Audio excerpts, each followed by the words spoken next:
Welcome to Mindshock. This is your host, Bruce McGuire, and you are listening to the Tim Pool Flat Earth Culture War Podcast Logical Analysis. This is part 4. Will we have the thrilling conclusion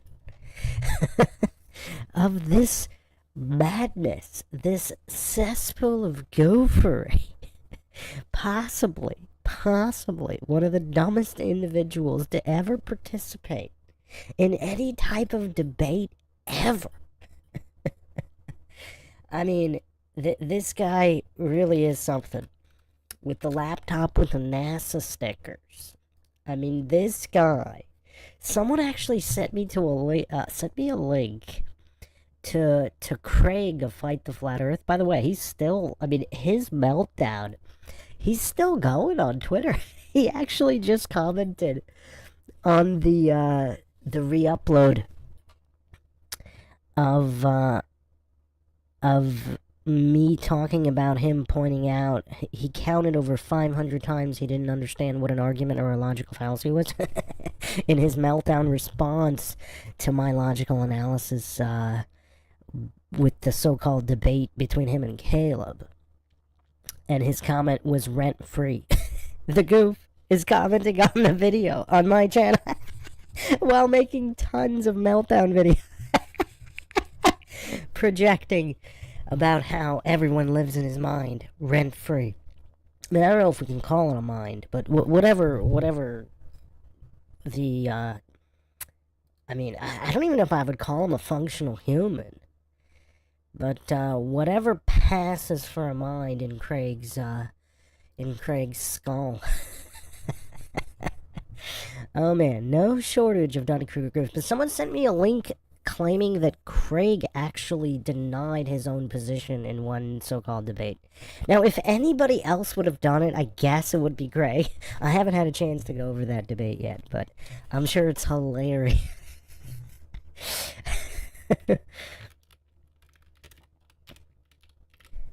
So, yeah, I mean, we have seen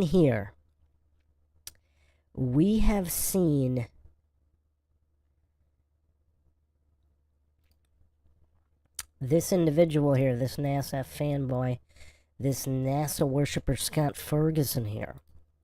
Nothing but bad faith and Dunning-Kruger stylings here. But some of the dumbest arguments ever brought forth, if we can even call them arguments, I mean, I was truly dumbfounded.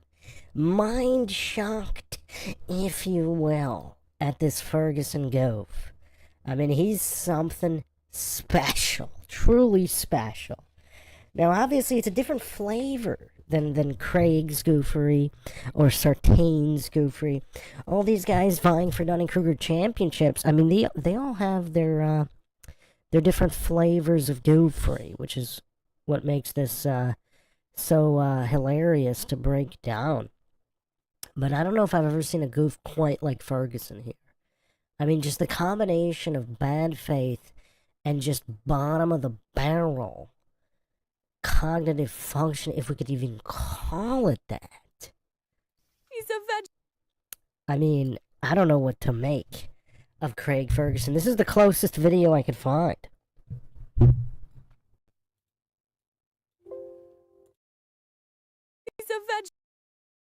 He's a vegetable.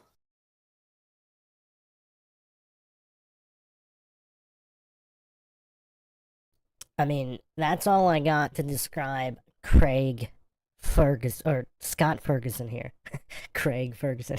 Craig and Ferguson. I mean, these two guys. I mean, it'd actually be hilarious to see them team up in a so-called flat earth debate. Oh, man. But welcome, everybody. We got Heracles in here, Brian, Truth Trollette, Life in the Labyrinth. As always, if you want to help logic and reason return to a world that is quickly going extinct, as so-called debates like this clearly illustrate, you can donate to our PayPal. Just check the link in the description. Help support the Mindshock podcast. You can also become a patron, support the podcast that way. And if you're not getting updates, you can become a free patron. There's a free tier, and you'll get all the updates on that as well. Make sure you're subscribed here on YouTube. Most of the streams are primarily through YouTube. And like and share Twitter, Facebook, and Reddit as well. Questions, comments, theories, thoughts, suggestions, rebuttals, debunkings of any kind, leave them in the comment section. Or if you are with us here live, drop them in the live chat. I'll try to get to each and every one. You can also become a YouTube member, help support the channel that way. So, if, and to reiterate again, for those that are new to Mindshock or Mindshock Logical Analyses, these are not about conclusions. This isn't about who is either accidentally or logically correct about the shape of the Earth, if that could even be known. If that could even be known with the limited amount of understanding that humans have. Obviously, the scientism cultists, they're quite the narcissists, hallucinating that they have all this information and they know everything they need to know about all of this in order to make all of these determinations. Quite hilarious in their goofery. So this is just about analyzing the argumentation. Is there logic in the way these individuals have come to their conclusion, if they have come to a conclusion? I, of course, do not claim any conclusion. I do not claim anything is true or untrue. And that really triggers the Dunning-Kruger goofs, the scientism worshippers, the authority-worshipping cultist bootlickers who are too mentally weak to think for themselves. They have to grasp desperately at mainstream or establishment narratives. And we are seeing that here with Ferguson here, obviously. But we're also seeing very, very unique responses from Tim Pool, who's quite goofy in his own right, and Sungenis as well. Welcome, Kendra and Adam here. So if nobody has any other questions, we'll pick up right where we left off in part 3. But if anybody has any questions about this logical analysis breakdown, feel free to ask them now. If not, I'll jump right in where we left off.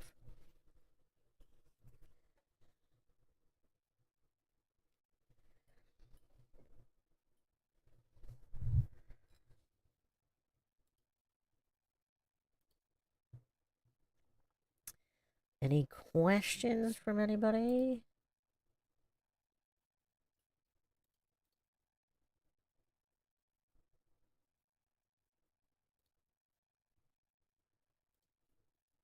Just give me a second to set it all up.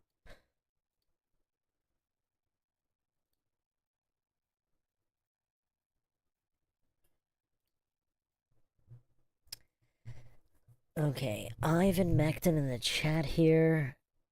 Can't watch these two sellouts, Witsit or Jaren. How did they sell out? You're gonna bring up the 24-hour sun, which of course, you know, lights in the sky. I mean, we've been talking about this for years. Like, how would lights in the sky prove anything about anything? How far is the light? What is the light? A 24-hour sun in a planetarium would prove what about the surface? About what kind of surface the floor is? I mean, just the level of goofery. To those that think that the 24-hour sun proves something without knowing all these other variables. There's all these missing variables. So, yeah. Alright, so yeah, let's jump in right where we left off here.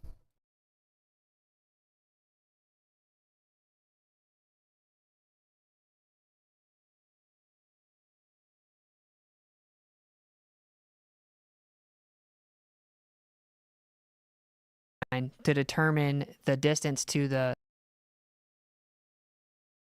space station. Yep. Okay. And so you're saying it's impossible for the ISS to move over a plane? What does that have to do with me measuring the distance?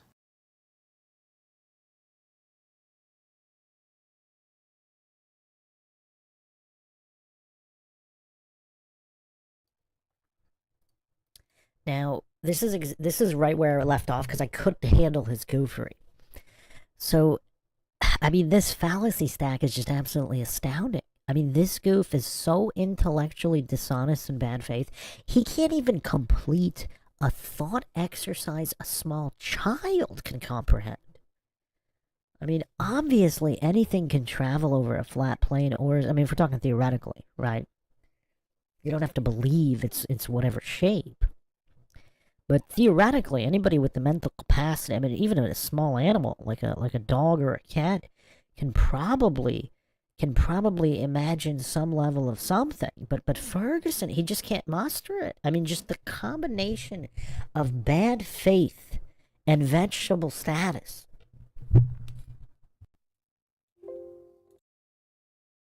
He's a vegetable. He's a vegetable.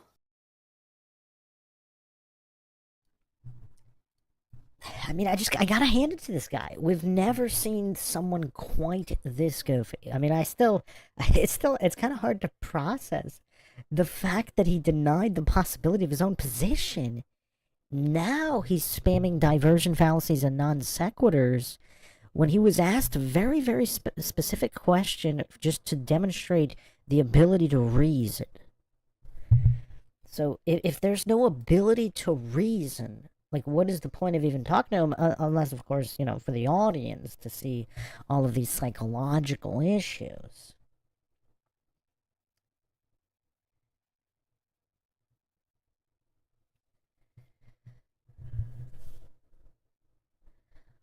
Effed up world in here. Run Boston Bear, welcome, welcome.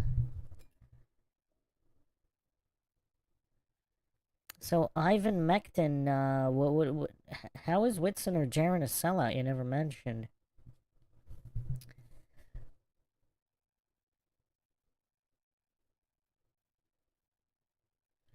But yeah, let's see what kind of stylings Ferguson continues with.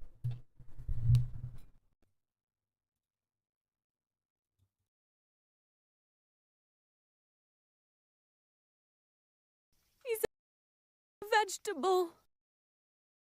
You can assume it's a plane. You can assume it's a globe. Well, earlier you said trilateration was impossible. Trilateration is about you finding your location. I'm Right. talking about measuring the altitude of the Which space you need station. your location. So that you need your location. I just know the baseline. Right. Yeah. Okay. So you need your location. That's the prerequisite. So the point I was making is I don't believe when he claims something's 22,000 miles away. I don't believe that. But he can. I don't. The moon right? is to 240,000 miles away. Yeah, see, I definitely don't believe that. And but this is the thing. The way that they get the distance is they actually use, of course, the equation for speed, and they assume the medium, the propagation rate of light, and they get how long it takes the duration of signal to get there, right? And then they plug it into the assumption of the speed of light relative to the vacuum, and then they're going to supposedly get their distance. I disavow those assumptions. That's what I'm talking about! That's why he's the MVP! That's why he's the GOAT! The GOAT!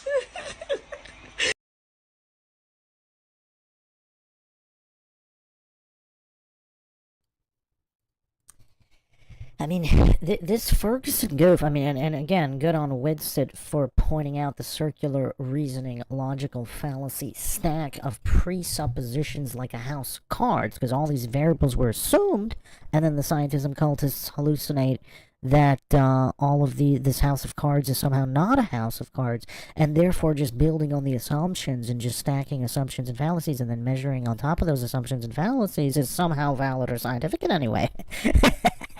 I mean, it's just classic scientism goofery. But Ferguson takes it a step further. This Ferguson goof, he doesn't understand the difference between his own position and a baseline. Like, what are you measuring from? I mean, this is children's level stuff. It's like preschool stuff. Like, a preschooler can take a ruler, and you're measuring from a position, yours, or if you're putting it somewhere else, from a position to another position. Like, preschoolers with a ruler seem to understand the basics of taking a measurement, but Ferguson can't. I mean, wow. I think Ferguson is quickly becoming my favorite so-called flat Earth debater. Because he dropped the floor out on Goofery. I mean, I think this is worse than Craig. I mean, is this not worse than Craig? Well, let's do a poll.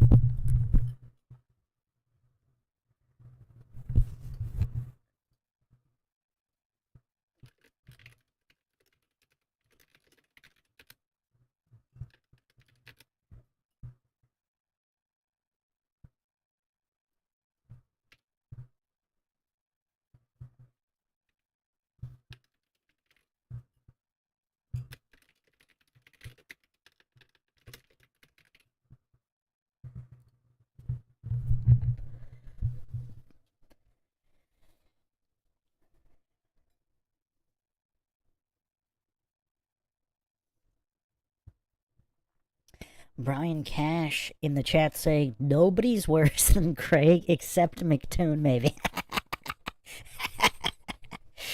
Matari Sensei says, outdoing Craig is hard to pull. I mean, okay. Obviously, Craig's not that great at verbal diarrhea either. So, both of these guys are lacking in the verbal diarrhea game.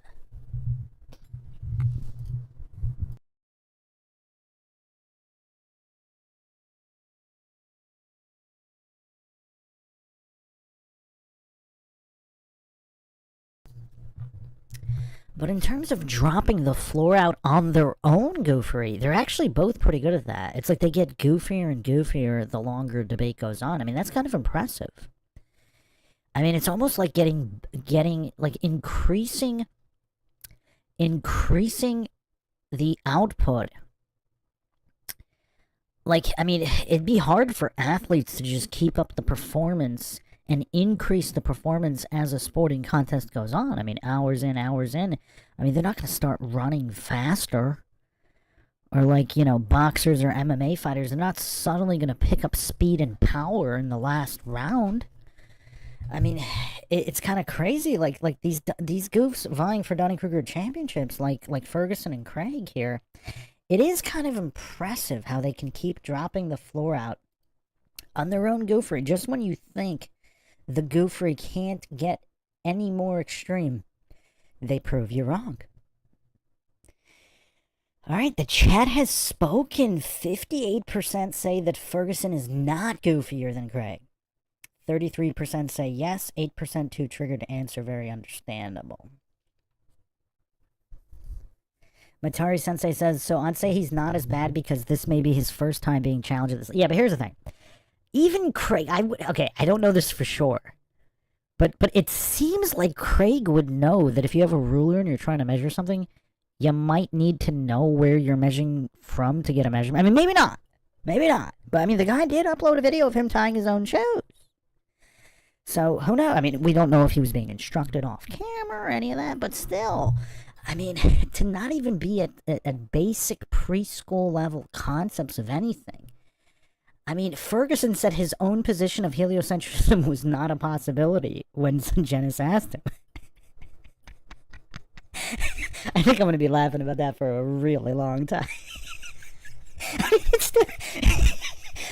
just never seen a debate where someone denied the possibility of their own position. I still have to get to that one. Somebody sent me a link of supposedly Craig doing it. I mean, if anybody else would do it, it would be Craig. But,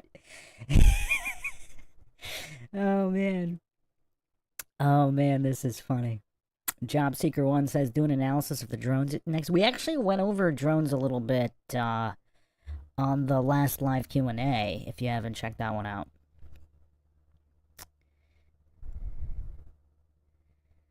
Adam Borgen says, have you done any analysis on Destiny? Yeah, check out the archive. Yeah, Destiny's up there.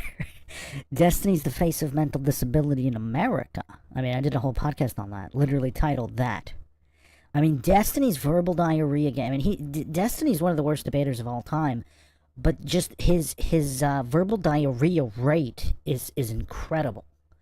That's why, I mean, I don't know if I want to say he's dumber than Ferguson per se. I don't know if he denies his own position in debates either. I think he would know that if you're measuring something, you would need to know where you are measuring from, but, I mean, I don't know. I mean, he's pretty dumb. Yeah, I mean, Destiny's up there. He's got some, like, there's some new generation Destinies coming out. I'll be doing some logical analysis on them, too. I mean, just these verbal diarrhea logical fallacy spammers who think because they spam fallacies so fast that makes them look somehow knowledgeable while they regurgitate propaganda without even understanding basic logic or argumentation. Okay.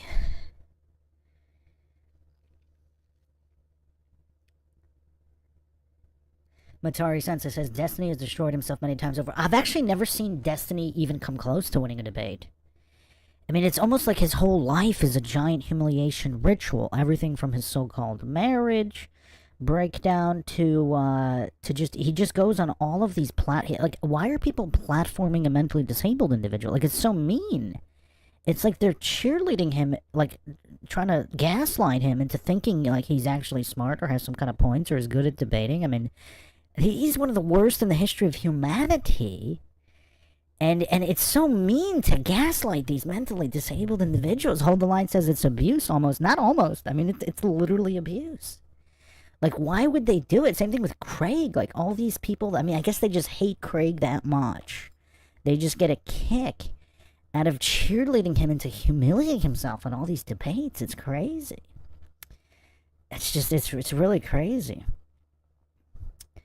Hold the Line says he certainly doesn't look as goofy. Well, yeah, that's true. Yeah, Ferguson could possibly pass as like an average soy individual walking down the street. He probably could. Whereas with Craig, you might have to double take. He looks like a cartoon character, like one of these, mental cartoon characters. So yeah, that's a good point there. Matari-san says, I've seen him completely refute his own argument and insist he's winning. Who, Destiny? Yeah, but on a point-blank question, I don't think he's ever denied his own position in point-blank question. His diversion, galloping, fallacy stacks, like, in the middle of all the verbal diarrhea, he does contradict himself a lot. But I've never seen him ask a point-blank question where he just specifically denied the possibility of his own position. Like, when he's spinning his wheels and talking in circles, I think he unintentionally refutes his own position without realizing he did it, because he's just regurgitating propaganda without actually understanding any arguments. So that's a little bit different. So let's continue.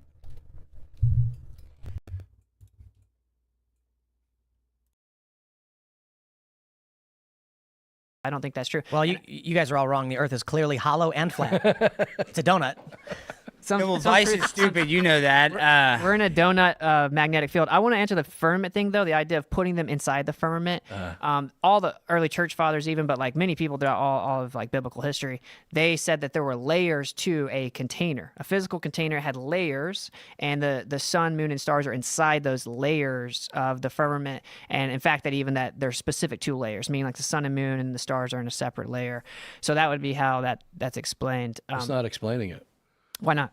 Because the Hebrew word is beirakia, which does not mean in or inside, like you're trying to say. You're trying to say that somehow you have the dome, and then there's the inside underneath the dome. There are layers inside of it. Yeah. Okay. That's Multiple what you're domes. trying to say. But that's not what the Hebrew says. The Hebrew says it's in the firmament.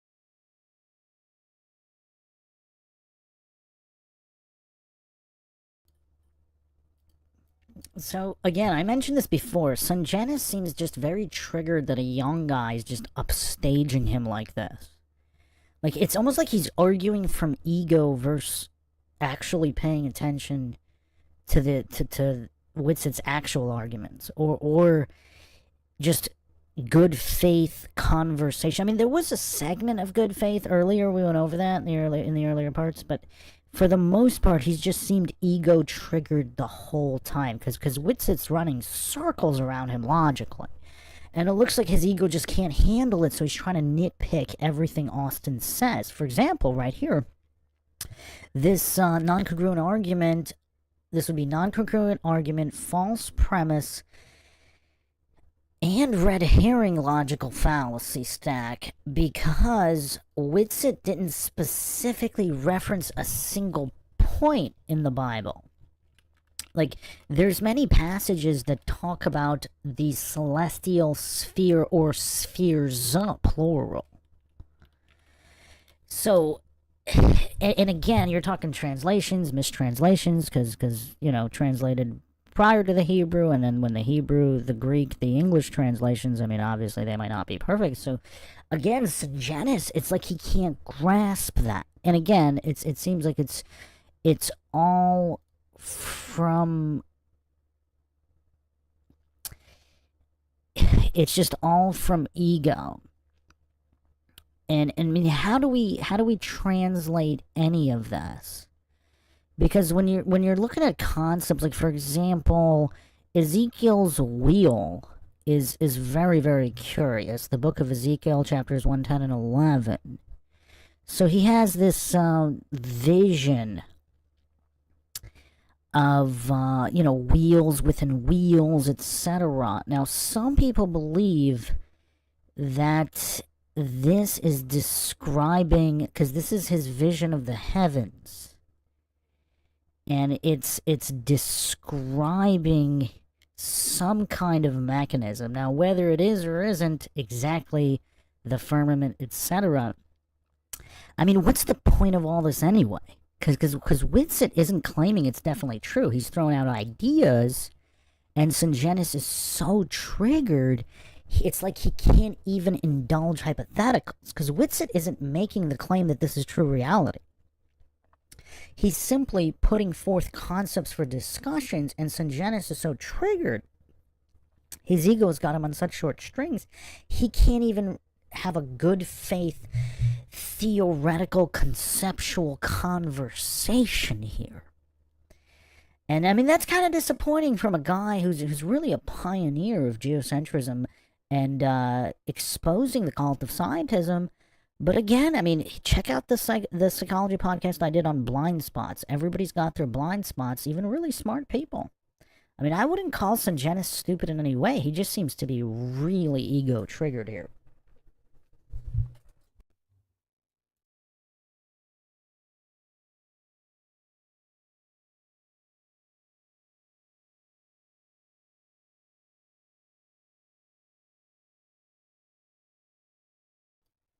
Let me catch up on some of these comments here.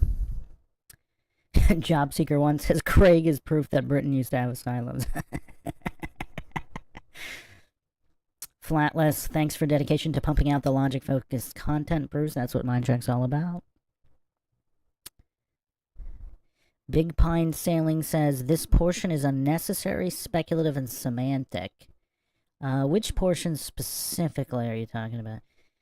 Joey B, what did you think of the 24-hour sun? I mentioned it on the live Q&A as well. We've talked about it many, many times. Flatless says, even Paul talks about the third firmament in his letter to Corinthians. Yeah, there's a lot in terms of the layered celestial sphere, so to speak. Or spheres. Big Pine Sailing says Sungenis is pretty cool about half the time. Yes, it seems like when he's not triggered, he is pretty cool. Hold the Line says, I had to eat my words, Joey. Was not expecting them to even make the trip, never mind clear skies for 3 days. It's kind of crazy, yes. Did Jeranism and Witsit really go to Antarctica? Like, I've been out of the loop on this. I mean, I know there was a trip planned and I saw a clip. Did they document their entire journey? I mean, I'm assuming they did, because they wouldn't expect people to just take their word that they just went to Antarctica. Like, how did all that come together? Like, who paid for it? How much was it? Like, we need the details. We can't just assume they were where they said they were, or where they were told they were. I'm not insinuating that they're lying or anything. Where were they told they were, and how did they verify that in relation to the other continents? I mean, that's what I'd like to know. Hold the Line says, supposedly no live stream. Okay.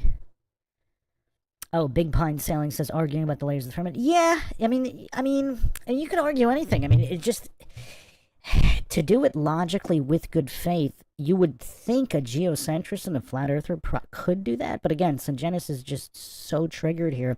I mean, it's a good example. It's a good psychological example. So that's why I'm spending time analyzing it, because once again, I'm a big proponent of understanding both logic and psychology and how they work together. Welcome, Miranda. That's kind of weird. So they didn't live stream their journey? Like, not even part of their journey? Like, why not? Or do they at least have unedited travel footage of some kind?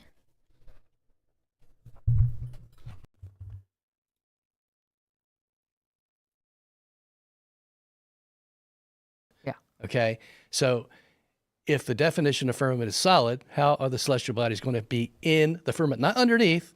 Because there's a lot of ways in Hebrew to say underneath the firmament. Well, they're within the solid firmament. And I think the wait a second, and there's a lot of ways to say that the celestial bodies are over the firmament.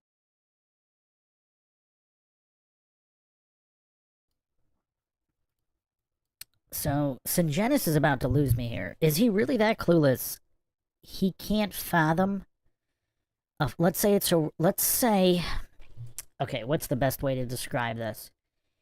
If you have a really thick sphere, like let's say you have a basketball within a basketball, and there's air between the layers. So you could have all the stuff in the air, and the two-layered firmament can still be solid. I mean, does it really describe the exact nature, constituency of the firmament? I mean, it doesn't really, and even if it kind of does, I mean, what was mistranslated, etc. I mean, Sungenis is, I mean, this is really weird, because he's, I mean, this is just really weird. Because not only would this be false premise, etymological fallacy, non-congruent argument, because he's not comparing like a single solid thickness. I'm trying to think of, is there a specific name for a sphere within a sphere, and then there's air in the middle, but the actual spheres are still solid? So if that's, if a firmament is kind of like a double dome,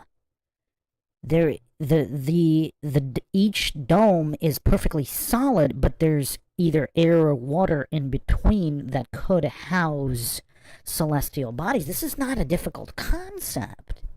But I guess Sungenis, in his ego-triggered stupor, just can't conceptualize this very, very basic concept.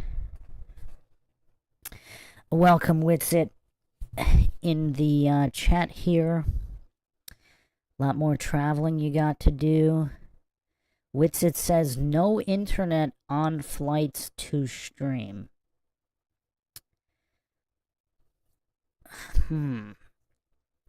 So they were just commercial flights, a series of connected commercial flights. I'm assuming there was some kind of footage of all that. Well, hopefully when Witsit gets some more free time, maybe if we have that Flat Earth Roundtable, which we need to get that set up. It would be very interesting for Witsit to give his thoughts and make heads or tails of all of that, because I'm kind of curious on how they were able to verify where they were in relation to the other continents in Antarctica once they got to Antarctica. Okay, Witsit says we have practically everything documented, including travel. Yeah, that'd be very, very interesting. Like, the final leg to Antarctica, which, I mean, there's plenty of people taking, you know, with videos on their cruises and whatever. There's even scientists who have, like, helicopter footage. I'm just curious as to how, because one of my suggestions was just to put up, like, you know, a bunch of hot air balloons going really, really high, and then fly drones between the balloons, and have some kind of line of sight verifications between the balloons and the drones. I mean, obviously it's a great distance to the tips of all those continents, but, you know, if they're allegedly going to Mars, I mean, this is nothing compared to going to Mars. So if they're really going to Mars, I mean, this kind of test would be really easy to do and far cheaper than going to Mars. So yeah, I'm just curious as to how people verify where they are in relation to the other continents. Okay, Witsit says, we filmed time-lapse of the flights to and from Antarctica, documenting the compasses and long-distance infrared shots from the plane over the Antarctica. Yeah, that's really interesting.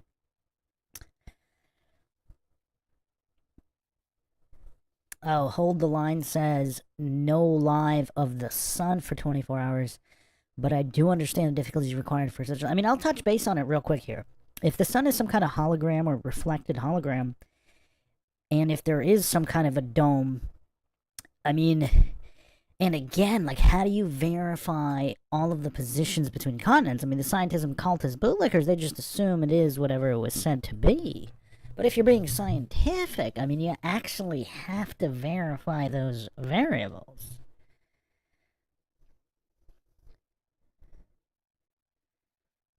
Okay, Witsit says we couldn't really verify. I mean, we watched compasses the entire way from Punta Arenas, which they were reading south, then 2 hours in we hit ice. Okay, 2 hours. Was there a way to verify the speed you were going? I mean, it is incredibly difficult to verify from a single source, for a single point.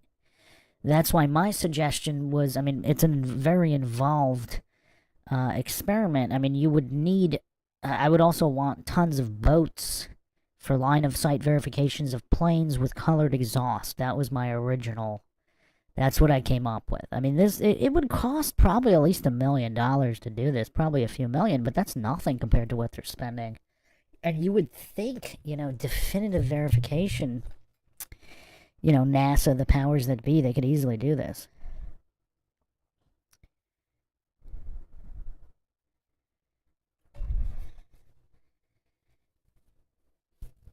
Alright, let's continue here.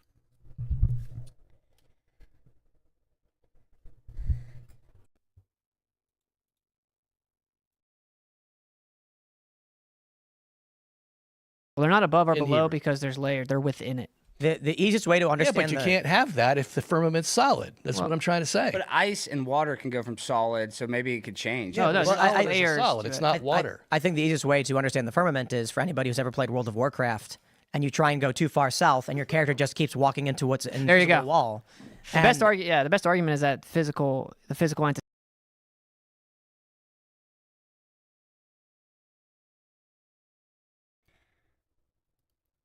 This is the level Tim Pool is at. He brings up World of Warcraft. Oh, man.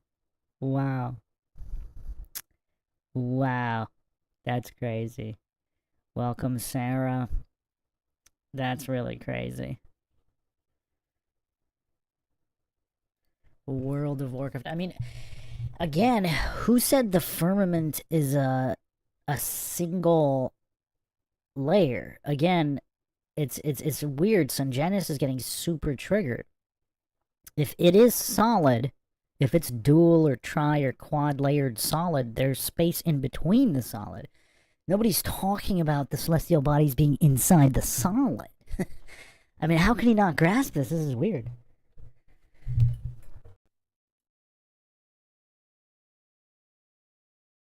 Seeing it for gas pressure is a container, right? Because the gas pressure would fill the available space. Second law of thermodynamics, entropy increases. So if we actually had an atmosphere next to vacuum, it would fill the available space.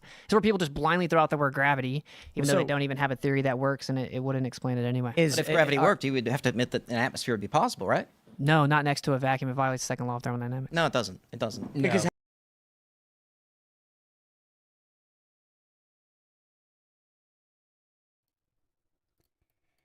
Wow, his cope is spamming appeal to invincible ignorance fallacy. No, it doesn't. Who are we taking bets on how if he's going to explain how it doesn't instead of just saying no. Oh man, I think this Ferguson goof might be my favorite. I mean, I could never imagine this astounding level of goof.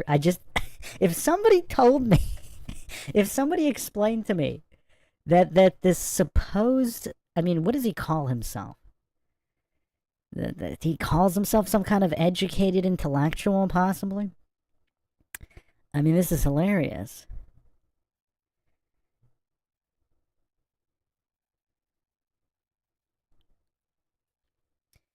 This is, Big Pine Sailing says the Chewbacca defense. I mean, just look at this guy. You could tell he's never been challenged on anything. Like, he's so stumped, and his coping mechanism is just to spam these fallacies. And he's so intellectually dishonest, he has to pretend that what he's saying is somehow legitimate. But his expressions betray him here. I mean, look how goofy he's looking. Like, there's zero confidence in his answer here. Because, like, for example, goofs like Destiny, or even Craig, they're so far gone mentally, they're actually confident in their stupidity and ignorance. That's why, you know, they're Dunning-Kruger so off the charts. This guy, I'm not sure. I think he actually might have an inkling of how dumb he is. So I'm not sure. I mean, I just really don't know what to make this guy. He's so interesting. I think he might be my favorite now.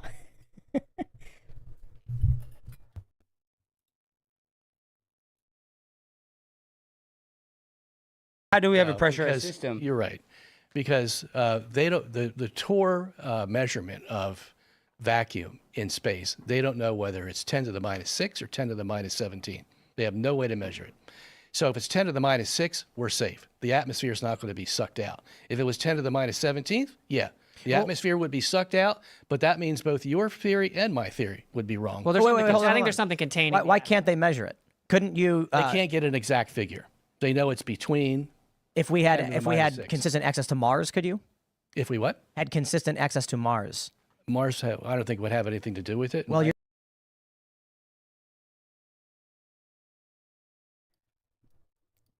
Wait, what does Mars have to do with the edge of the Earth's atmosphere? And notice how Tim Pool said consistent access. So inconsistent access. So inconsistent access wouldn't be good enough. So if you could only go to Mars sometimes, that's not good enough. Consistent. So let's say you have inconsistent access. So you can take inconsistent measurements on Mars. What would that tell you about the edge of the Earth's atmosphere? Oh man. Oh man. What is going on with Tim Pool? Like, is he trolling here? I mean, is he just trolling sometimes? Like, is he really this dumb? I mean, someone hypothesized that he fell on his head a lot skateboarding, and that's why we're getting what we're getting here. But who knows? Consistent acts. The way he phrased that was just funny.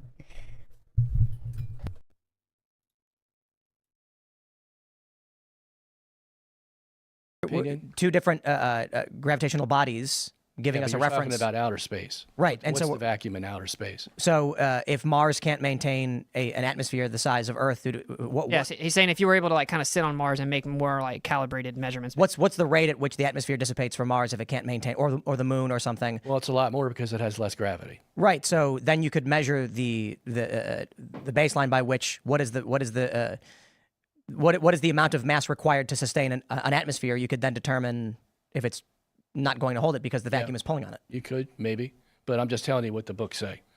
And the gas pressure need the way that we actually even do the equation for gas pressure is a physical barrier, because pressure is the energy or force exerted on the walls of a container. So you need to even have pressure, to even invoke pressure, it presses on the walls of a container. So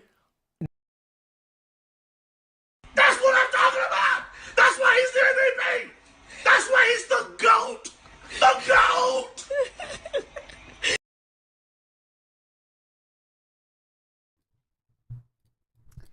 I noticed that Ferguson is just deathly quiet here on all of this. He just did the Ferguson earlier just went appeal to invincible ignorance. No, it doesn't. No, it doesn't. And then followed up with nothing. No arguments. No citations of any kind. No reference points. Not even equations. I mean, scientists and cultists love their equations. Nothing. I mean, Ferguson just brought nothing to the table here, other than his fallacies and his cope. I mean, this is really interesting. I mean, Tim Pool is bringing more to the table with his consistent access to Mars. I mean, obviously the conditions are so vastly different. I mean, I don't know how you would, I don't even know how you would hallucinate to compare that. I mean, it's just so weird.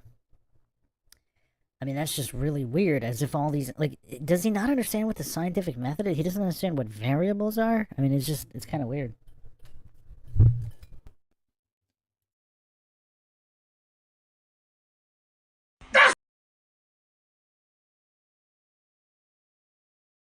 Real quick, sorry.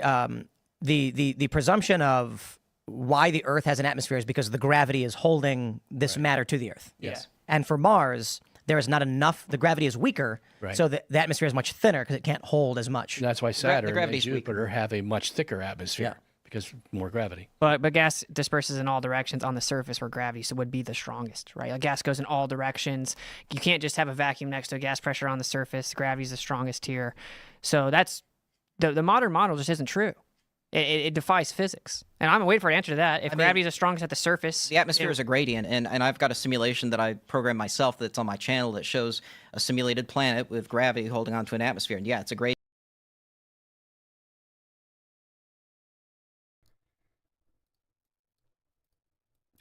So, you know what's kind of funny? Ferguson actually thinks that his fictional simulated model, I mean, you can make video games of all kinds, right? Like, you can make video games depicting anything, you know? People flying around, Superman. I mean, you can make simulations of anything. Well, what's the relation to reality? If you make up your own physics, you make a simulation showing the made-up physics, what bearing does that have on reality? Like, you know, maybe this goof really is, like, a really good programmer. I mean, maybe he is. I mean, I don't know. But what does that have to do with reality? What does that have to do with the scientific method or verifying anything? I mean, that's... like, I really don't know what to make of this guy. Like, so anybody that makes a simulation, that must mean it's true if you can make a theoretical model. So, like, all this comic book superhero simulation, models, movies, video games, they're all representative of reality simply because someone made a simulation of it? Like, where's his actual evidence that that's the way it actually works? I mean, yeah, this is tough. I mean, this is really tough. Yeah, it would be a post hoc fallacy, actually. So you just reverse engineer the simulation to whatever you want it to be and claim that that's what it is. I mean, wow.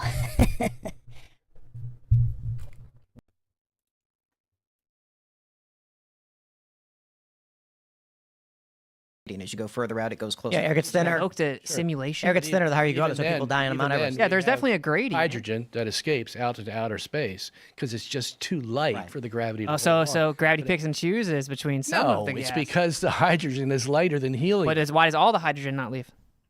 Because we have enough gravity that it has to seep out slowly. Yes.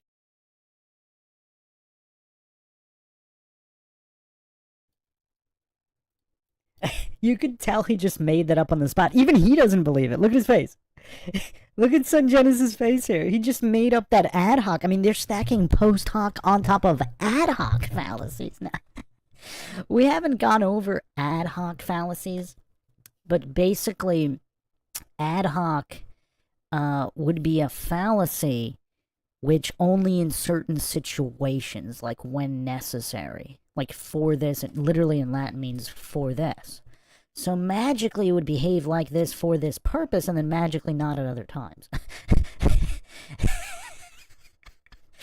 And then post hoc means after the fact reverse engineered to fit your theory, instead of just objectively, logically, neutrally, scientifically looking for the truth and verifying it.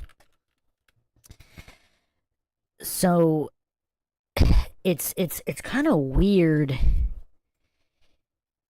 It's funny because Sungenis, again, he's all in his ego because Austin is just upstaging him so much that he can't handle it. I think if Austin was a little bit older, he wouldn't be as triggered because a lot of older guys, sometimes they just get really triggered when young guys really upstage them. I don't know what it is, just an insecurity about his intelligence or whatever.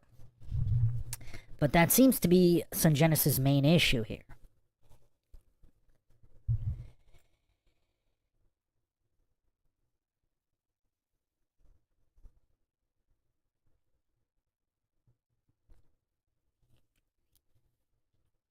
So, yeah, that's funny. Because, I mean, it's weird. It's almost like Austin is having a completely separate conversation than everybody else. Because I'm not even 100% sure they fully understand what he's saying. I think Sungenis has a generally decent idea of what Austin is saying. But he's so triggered, his brain is frying. Like, look at his face. He literally just made that up on the spot to cope. Because he didn't want to look bad.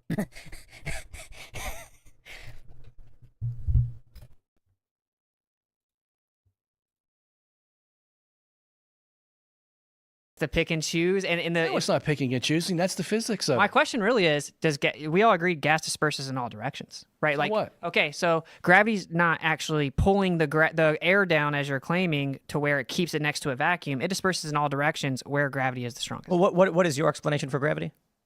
Well, I mean, I would say that everything for density and buoyancy is a major part of it because it's all just pressure mediating relative to its medium.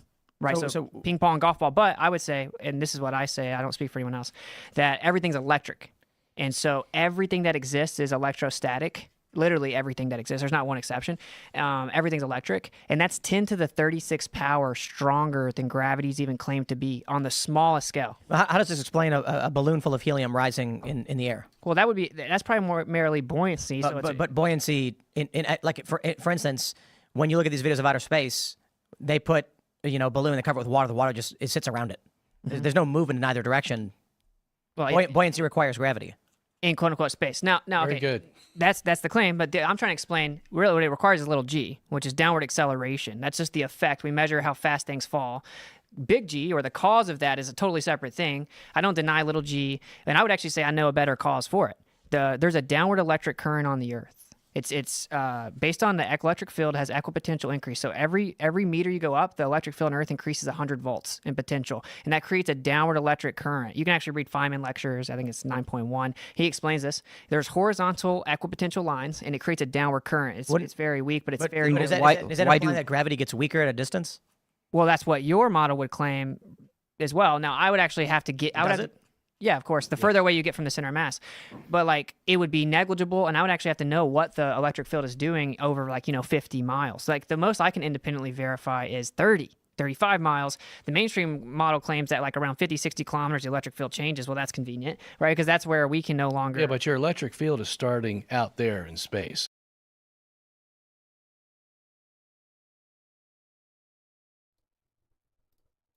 What? Okay. Oh man, this is tough. I don't think any of them understood what Austin just said, but to be fair, I think Tim Pool might be good faith. I mean, his facial expressions seemed like he was genuinely struggling to understand what Austin was saying. So if he was bad faith, he wouldn't even necessarily care what Austin was saying. So I think Tim Pool might be good faith. I mean, he doesn't have, a great mental capacity, but he might be good faith. And also, everything Austin is saying, I mean, this is basic physics, actually. I mean, this is high school level stuff. I mean, mostly college, but I do remember some of this from high school. I'll put up the actual textbooks on the screen right now. We actually went over this in the Bryant-Myers debate, because Myers apparently... He kept coping by spamming, I've taught this, while demonstrating that he didn't actually comprehend any of the basic points. It was actually really interesting, but, so we can actually...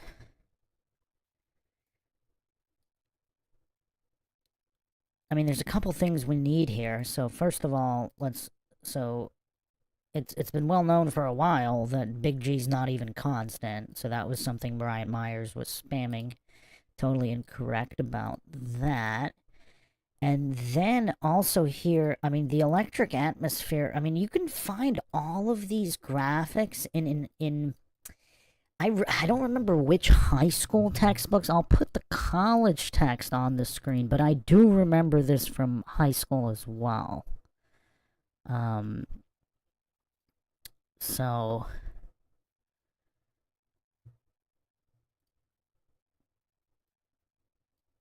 this is Physics Review, April 2016. Just another illustration here on how all of this works. Fifth, the scientism cultist goofs that don't know about just basic electric principles in physics. I mean, these are absolute basics. I mean, this is something nobody even denies. So it's kind of weird how these scientism cultists get all triggered when it exposes their blind faith in mass attracting mass. Gravity is exposed. So here's the college text, Physics for Scientists and Engineers, a Strategic Approach with Modern Physics, by Randall D. Knight. This is page 684. So Earth has a vertical electric field at the surface pointing down.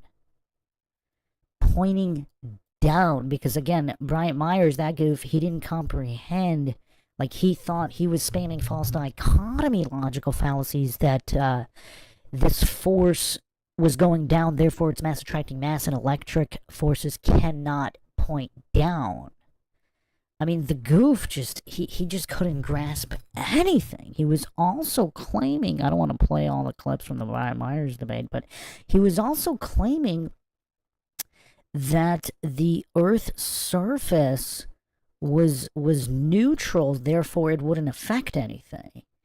But again, I mean, this is all known that the Earth's surface is not neutral. And again, all the receipts on the screen for all the triggered goofs who just aren't, they're not up to speed on just the basics. I mean, these are physics basics. I mean, oh man. So this is, the Earth is coated with a layer of negative electricity at the surface. So I don't know why Sungenis is saying that it starts in space. Like, I don't know what he's smoking with this. So, yeah, I'm going to leave it up on the screen while they're talking just for entertainment value. Because, I mean, I wonder what Ferguson's going to say about this either. Like, who thinks Ferguson is can even grasp the absolute basics of just the physics of electricity that's not even disputed by anybody? I think this is high school to college level stuff. I mean, it's not middle school. I don't know if it's middle school stuff, but it's like high school, college level stuff. Not that difficult. It's not like PhD level.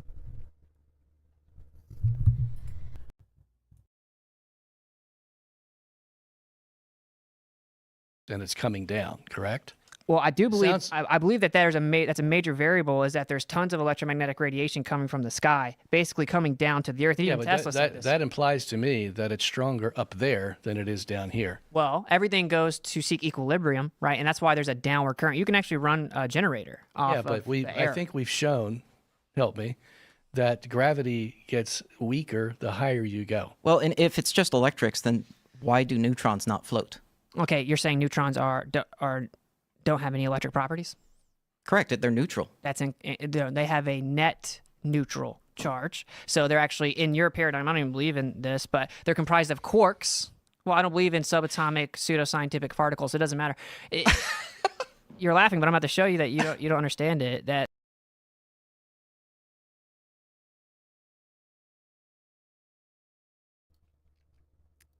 And this is very common with religious zealots. Since he doesn't actually understand any of this stuff and he can't explain it, all he can do to cope is laugh. Because otherwise he would just explain it like Austin did. Because, I mean, Austin might laugh at his goofery and explain it, but he doesn't just laugh and not explain it like this Ferguson give. Like, all he could do to cope was to laugh. This appeal to incredulity laugh. Like, how dare this guy not believe in the dogmatic faith of scientism? How dare he? Let's laugh. Since he doesn't have any actual evidence to support. I mean, maybe it is true, and maybe there is evidence to support it, but clearly this Ferguson goof doesn't have it, otherwise he would provide it. So all the goof can do is laugh. Oh man, that's so funny. And I mean, again, he doesn't even have like a basic level understanding of any of this stuff. It's kind of weird. You would think he would have at least memorized the scientism dogma, but he doesn't even know the dogma. Austin has to educate him on his own dogma.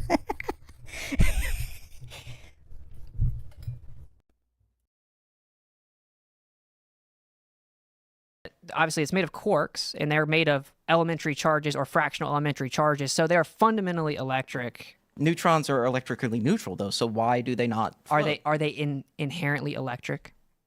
They are electrically neutral.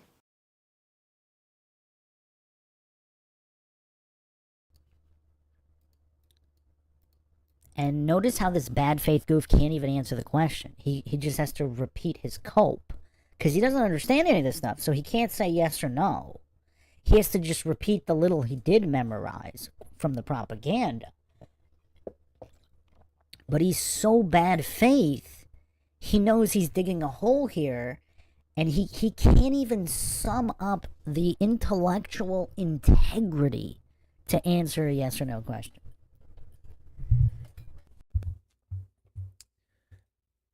And if we're looking at his micro expressions, I mean, look at the shame here. So, I mean, the shame here, I think he's just feeling that shame because he knows he's too dumb to explain this stuff, even if he fully believes it.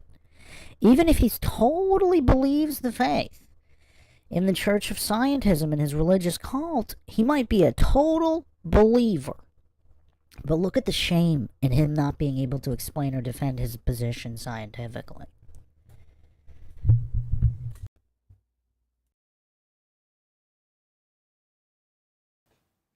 See, I just now directly rebutted this. That's the net charge, but they are inherently electric. If they're net charge neutral, then why would they not float in your model? If electrostatics is just, if that's the explanation for gravity, why are neutrons affected by gravity?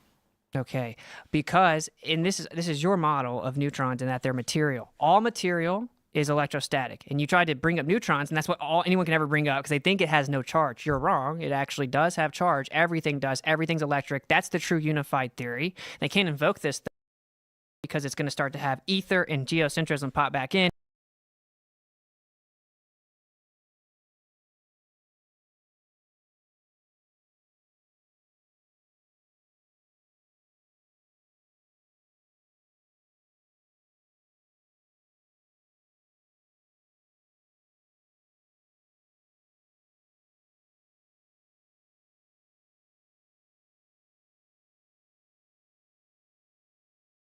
But the point is, all molecular and intermolecular attractive forces are electrostatic in nature. What that means is all molecules in the world that are held together in any piece of matter, you name it, rubber, sand, glass, wood, name anything in the world, it's held together by electrostatics. Yeah, but how does that prove gravity, though? Well, see, I don't.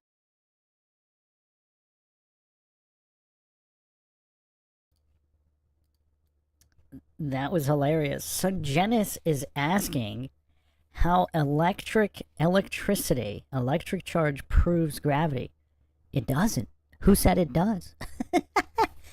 This straw man begging the question, circular reasoning, false dichotomy, diversion, logical fallacy stack from Sungenis. That was probably his worst one yet, I think.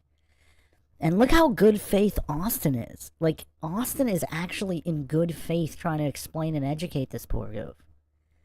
I mean, I kind of feel bad for Austin and just having to deal with these people. I mean, I don't know how he does it. I really don't know how he does it.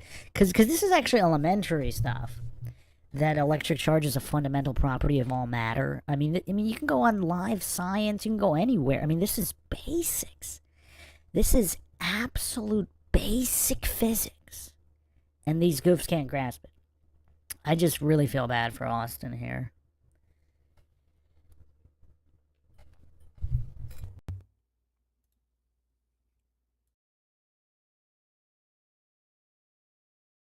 Don't have to prove a replacement for gravity. I'm stating a fact, which is we agree with that. It's all electrostatic. And think about this. I have no problem with it.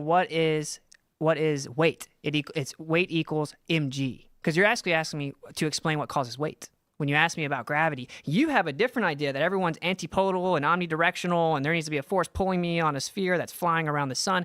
I don't believe in that. I'm just going to state the facts that there's weight, and what is it? It's mass times quote unquote gravity, right? Little g. That's how fast things fall. So what is mass? It's volume times density. That's what it is. So then what is density? Density is the compactness of matter. Right? So what's the cause of density? Whatever's holding the matter together with a certain compactness, we know that is electrostatics. The actual primary cause of density. How does that prove gravity, though? No, it's explaining what weight is. That's all you're asking.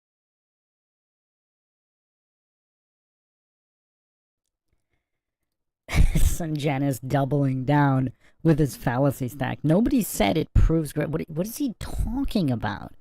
Does Sungenis not even know the definition of gravity? It's like he's not even paying attention to anything Austin is saying. It's really weird. Like, if Sungenis is having a good faith discussion, why is he not even paying attention? I mean, Austin has dumbed this down so well. I mean, he's like this elementary science teacher. Like, he dumbed it down in such simple, easy to understand terms. And it's... They can't even muster the children's level mental capacity to even comprehend what Austin is saying. I mean, this is crazy.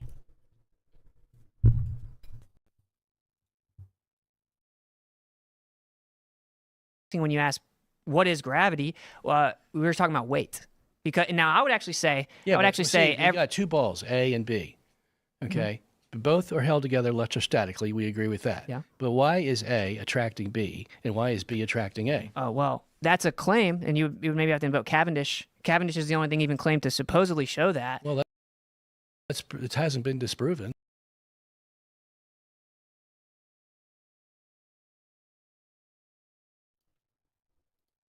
Shifting the burden of proof and false premise. Has the invisible flying spaghetti monster been disproven, Mr. Sungenis? I mean, this is embarrassing for Sungenis. I mean, his cope here, I mean, this is so embarrassing for Sungenis, the level of goofery here. First of all, if those two spheres, they're held together with electric forces, why would electric forces not be acting upon them in relation between them? That's what this goof doesn't understand. He's hallucinating it would have to be by virtue of mass alone. I mean, this kind of goofery is crazy. This kind of anti-scientific method goofery. I mean, wow. Wow, I haven't done a super deep dive on Cavendish, but the short answer is electric forces. I mean, it's so crazy how they just don't understand what electricity even is, or what electric forces are. Because if you don't understand what they are, then I guess you would have to try to pretend. I mean, it even, so, you could look up a bunch of papers. Now, when he says it hasn't been disproven, technically it has, but again, that's a shifting the burden of proof logical fallacy anyway.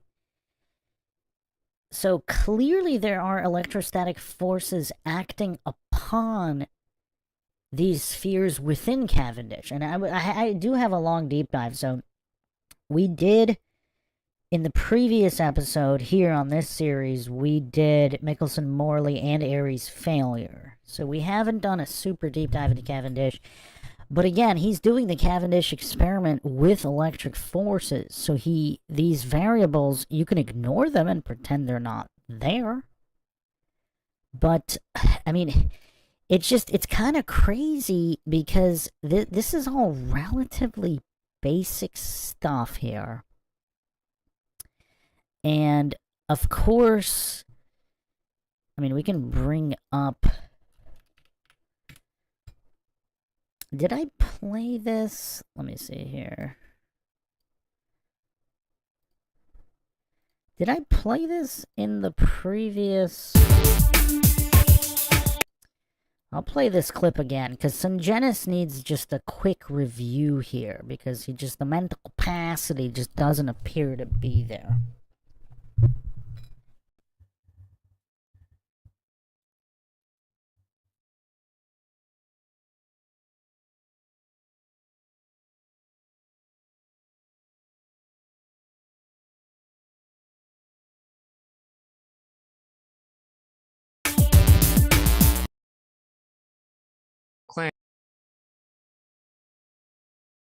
Notice that there is a clear parallel with gravity. Newton's law of gravity, that the force, which in that case is always attracting, gravity never repels, is the product of two masses. And then you have here the gravitational constant, and again you have the distance square. So there is an enormous parallel between the two. It's a great beauty that electricity acts in a way that is very parallel to the way that gravity works. If you compare electricity with gravity, you will see that electric forces are way more powerful than gravitational forces. If now I compare the electric force with the gravitational force, so I divide one by the other, notice that the d cancels. They both have d squared downstairs. And so you will easily be able to show that this ratio is roughly 10 to the 36. So the electric force is 36 orders of magnitude more potent than the gravitational attraction. This teaches you some respect, perhaps, for 802.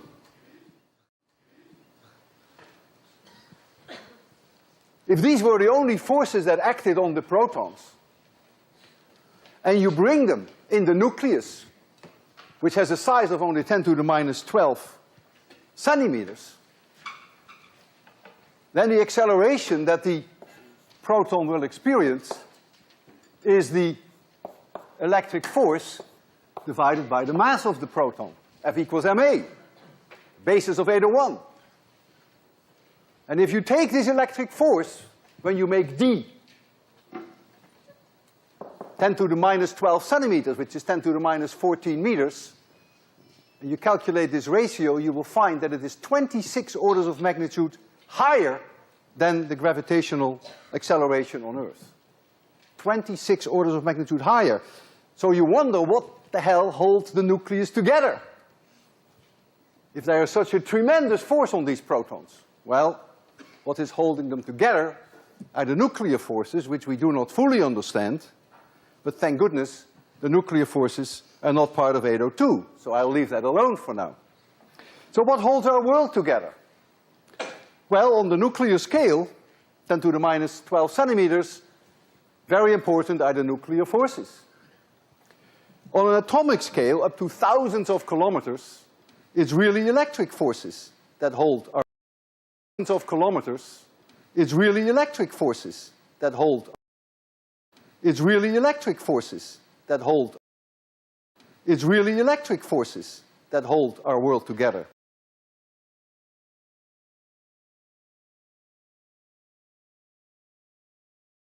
Well, so that's why we do it. So Cavendish is, you can't actually eliminate the variable of electrostatics in that test. I'm not. I'm just saying the balls attracting each other. Yeah, Okay. yeah, because of electric variables. So, and this is even well known in But mainstream. you have to prove that. No, I'm going to explain it. In mainstream, it's actually known. Even when you put Faraday material in between the balls in a Faraday cage and ground the entire system, it still actually has electromagnetic variables that are affecting the balls. This is well known. And then Cavendish actually, right, didn't even account for electrostatics at all, supposedly ran across his yard with a telescope and saw it kind of jiggle a little bit, and then knew the density and weight of Earth by assuming and reifying the sphere.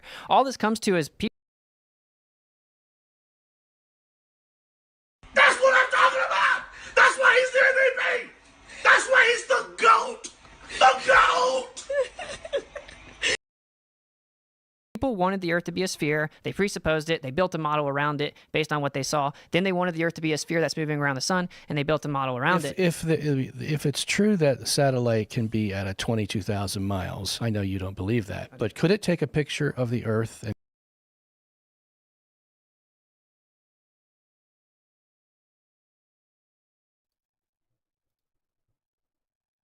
Look how quickly he changed the subject. Look how quickly he non sequitured away from his humiliation regarding his misunderstanding of the Cavendish. Man, this Sungenis guy's kind of a goof, isn't he? He's being real goofy. I think he's just that triggered. Austin just triggered him that much and exposed. I mean, he actually kind of knows a lot about a lot. But clearly none of this, nothing in relation to gravity. I mean, he just doesn't seem to understand any of this stuff in relation to just even the basics of electric charges. I mean, it doesn't take a rocket science. Like, why would he think you would have to prove it was electric charges? That's already been proven, demonstrated. I mean, electric forces are innate in all matter. So that's already been proven. So what is he asking to prove? I mean, you can tell from his expression here, he's totally out of his depth, and he's just, like, he's doing anything, he's just grasping at straws here. And now he's stacking all this presupposition, circular reasoning, false dichotomy, diversion fallacies with these satellite questions, but let's see where this goes.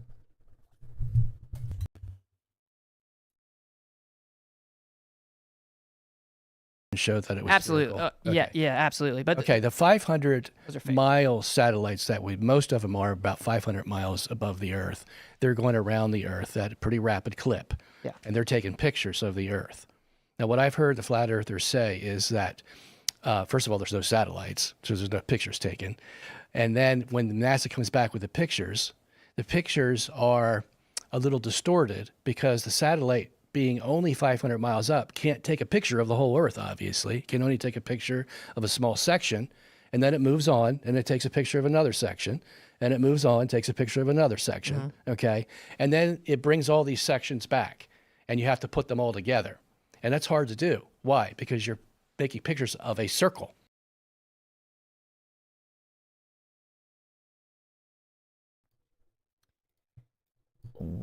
Why would that be hard to do, though?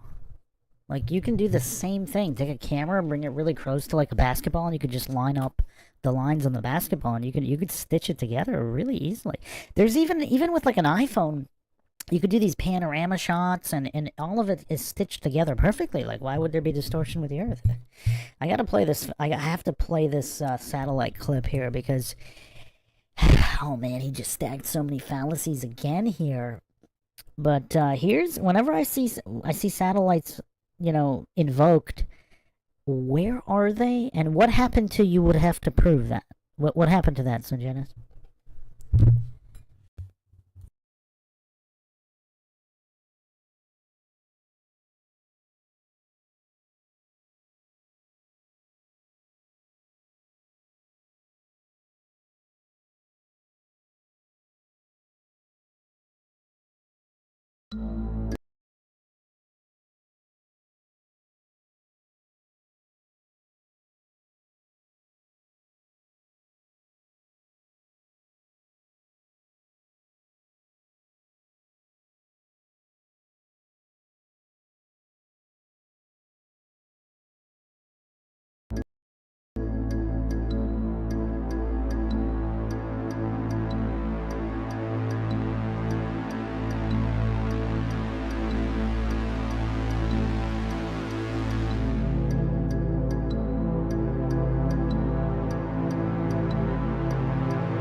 So I've played this clip before, but I just overlaid, like, this is time lapse of countless hours here.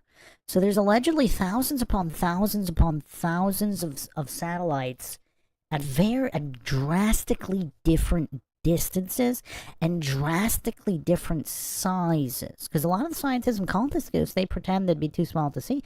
Some of these are literally the size of football fields. I mean, they're gigantic satellites, and some of them are small, but there's just thousands and thousands of them at vastly different distances from Earth. Not to mention all the space debris. So here's a simulation straight from NASA of how much space debris there is also at various distances from the Earth. And now, in all these countless hours upon hours upon hours of alleged footage, I mean, maybe the footage is real, but there's not a single one. There's not a single one here. And you could actually even see planes, and they're claiming you wouldn't see them because they're too small. You could actually see planes in this, and again, I'm not claiming all this footage is fake or anything. I'm just asking where are all the satellites, because there's not a single one in any of this footage. So some of the footage, again, you could say, oh, the exposure wasn't adjusted properly. I mean, you'd still see space debris flying by close to the camera, though. But you have a different exposure levels in different streams where you can actually see all these stars. So you would clearly see satellites if they were there. But look, not a single one. Not a one. And you could see those flashes, I think those are planes, because this is a super fast time lapse. And those lights, you see, they're really low within the clouds. If this footage is real, it seems like those are the paths of, those are planes flying. Because they're inside the clouds or even underneath the clouds, and you can see some of their lights. Unless people are going to claim those are like UFOs, but it looks like they're planes. Which is pretty cool, actually. Now, obviously, this is a fisheye lens, but so maybe that footage was real. But look, not a single satellite anywhere. Not a single reflection off any metal, off any satellite. Not a single piece of space debris anywhere. And keep in mind, this is what NASA says the Earth looks like. And then that was the footage. So again, what happened to the proof, Sungenis? Any evidence of this?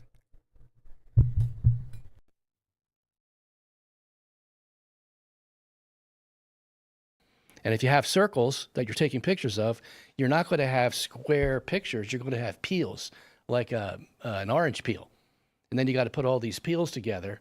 And when you do, the flat earthers say, oh, well, you're manipulating the pictures because... Well, you are manipulating. And they admit that's what they did with the I mean, blue they marble. do admit you have to do that because you're dealing with a Okay, circle. well, it's not proof of anything, right? Like, let's just make sure the audience knows this. The first wallpaper on the first generation of the iPhone was the blue marble, right? Does anyone remember the first? It was just the blue. yeah. So everyone saw this picture, right? And I would just assume that's a picture of the Earth from space. It was not, though. It was literally fake. And Robert Simmons, who worked for NASA, who actually did it. You can pull this up. You can pull it up. He'll straight up tell you. Robert Simmons, Blue Marble, NASA.gov. And he says, what we did was we take pictures, flat map pictures. We take a bunch of pictures. We put it in a flat map. We compile it. Then we have to transform that. We actually have to turn that into a sphere. We wrap that around a sphere. Then we have to bring in cloud layers and an artist. And my job was to actually touch it up to make it look like what the observer would expect it to look like by painting it. By literally painting it. So the picture that everyone assumed was a real picture of Earth from space, all over the default wallpaper, is admittedly not real at all. It No, starts that's at not the what they're saying. That's just a guy who made a Photoshop art for iPhone. Yeah. No, you no, for can't- NASA. That's for NASA. That's Pictures the don't official come in picture. curves. They come flat.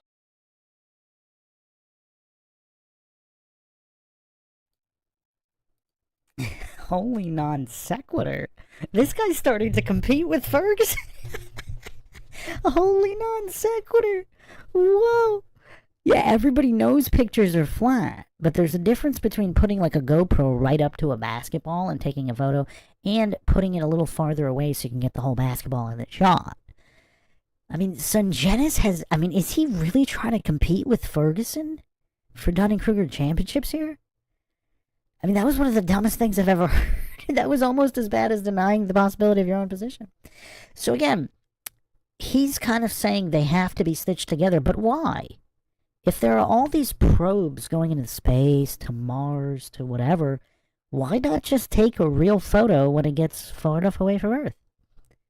If they're allegedly going to Mars all the time, or not even to Mars, just into space, why not just take a photo from one of the probes that does go far enough away from the Earth to take a photo of the whole thing? They've been allegedly sending probes to various alleged planets for decades, for over half a century. They can't take a photo of the Earth from one of the probes?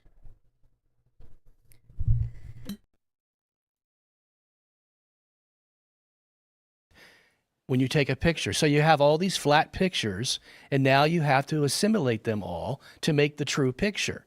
And you're going to have to add stuff, take stuff away, because they're all you have to end up with Is it too much to ask for, though, a picture of the Earth that's not edited? That's Which is available every day from the satellites, how are we start. going to convince you No, I that we believe took there's a... satellites. I didn't say there's not satellites. I'm just saying the pictures that they give Do you us, believe there's a satellite out there at 22,200? I don't know. I mean, I don't know. Oh, how far. man. I don't know. Do if you it's or that not? far. I don't know. I don't know. I don't. Okay, so you don't, basically. I And mean, why-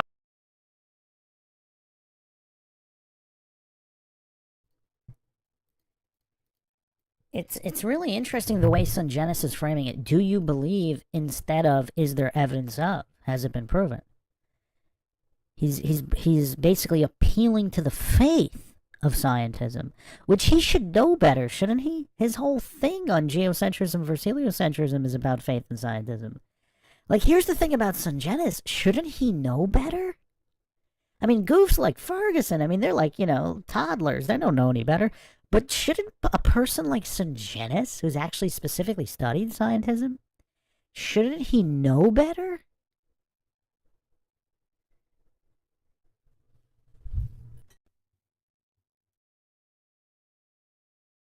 And if it was, why can't we just make a video of it? It's 2024. We do. It's on TV every night. It's called a weather satellite. A video. Like, we don't have actual video. Like, if you could have shut this down, you went to the moon supposedly, just put a freaking camera on the moon, even without sending people. That's a different topic. No, We're either not way, talking about going to the moon. We're satellites, talking whatever. I think the Make a issue is video. they're so concerned with sending $250 billion to Ukraine, no one's going to put any money into moon travel. But Elon Musk is working on it, so. I mean, says we're going to Discover Mars. takes Well, pictures first it of was the that Earth we're every going day. to the moon. Now we've skipped it over. They said they're going to go back to the moon for the last 20 years. For Artemis. Someone actually owes me like $25K because they didn't go by 2025. They were so confident. This happens regularly, and then everyone forgets. It gets lost. It gets memory Wait, wait, hold. who owes you that money? I'm gonna give him a break. He came and asked me that he like different topic. Different topic. memory Wait, wait, hold. who owes I'm gonna give him a break. He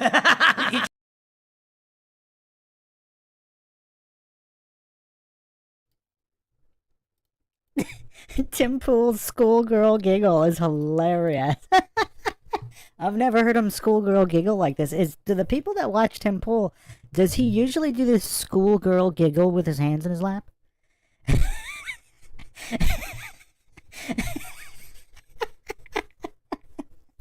Oh man, Tim Pool, the schoolgirl giggler.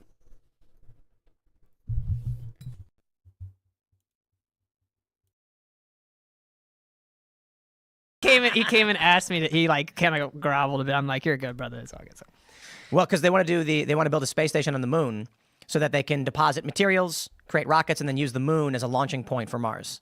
I don't know if Elon's actually planning on doing that, but he's saying. Well, he he's gonna tweeted something how they even need a rocket that can refill in its path to the moon. I mean, that's the mode of operations for Starship, right? Is the whole idea is you're launching a very large rocket, and when it gets into orbit, it's pretty much empty. It pretty much doesn't have much fuel, maybe just enough for landing, which is what they've been testing, but it doesn't have enough fuel to go all the way to the moon, right? So the idea is then you launch another one, and it brings up a little extra fuel. You do this over and over again and fill it up in orbit, and now you have a vehicle that can go to But the we moon. were able to do it in 1969.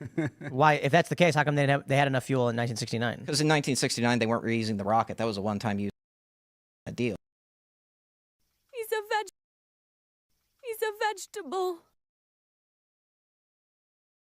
This is reuse the whole thing. Oh, right. It has enough. It has enough fuel. It's got enough capability to come back. So Starship, it's stainless steel. That's heavy stuff. That's not great when you're trying to build a rocket. You're saying when it comes back from the moon, it needs to be able to land itself. Land itself, needs a or lot get more caught fuel. by the tower, right? Like they've been doing. That was crazy. Elon Musk caught a 30-story building.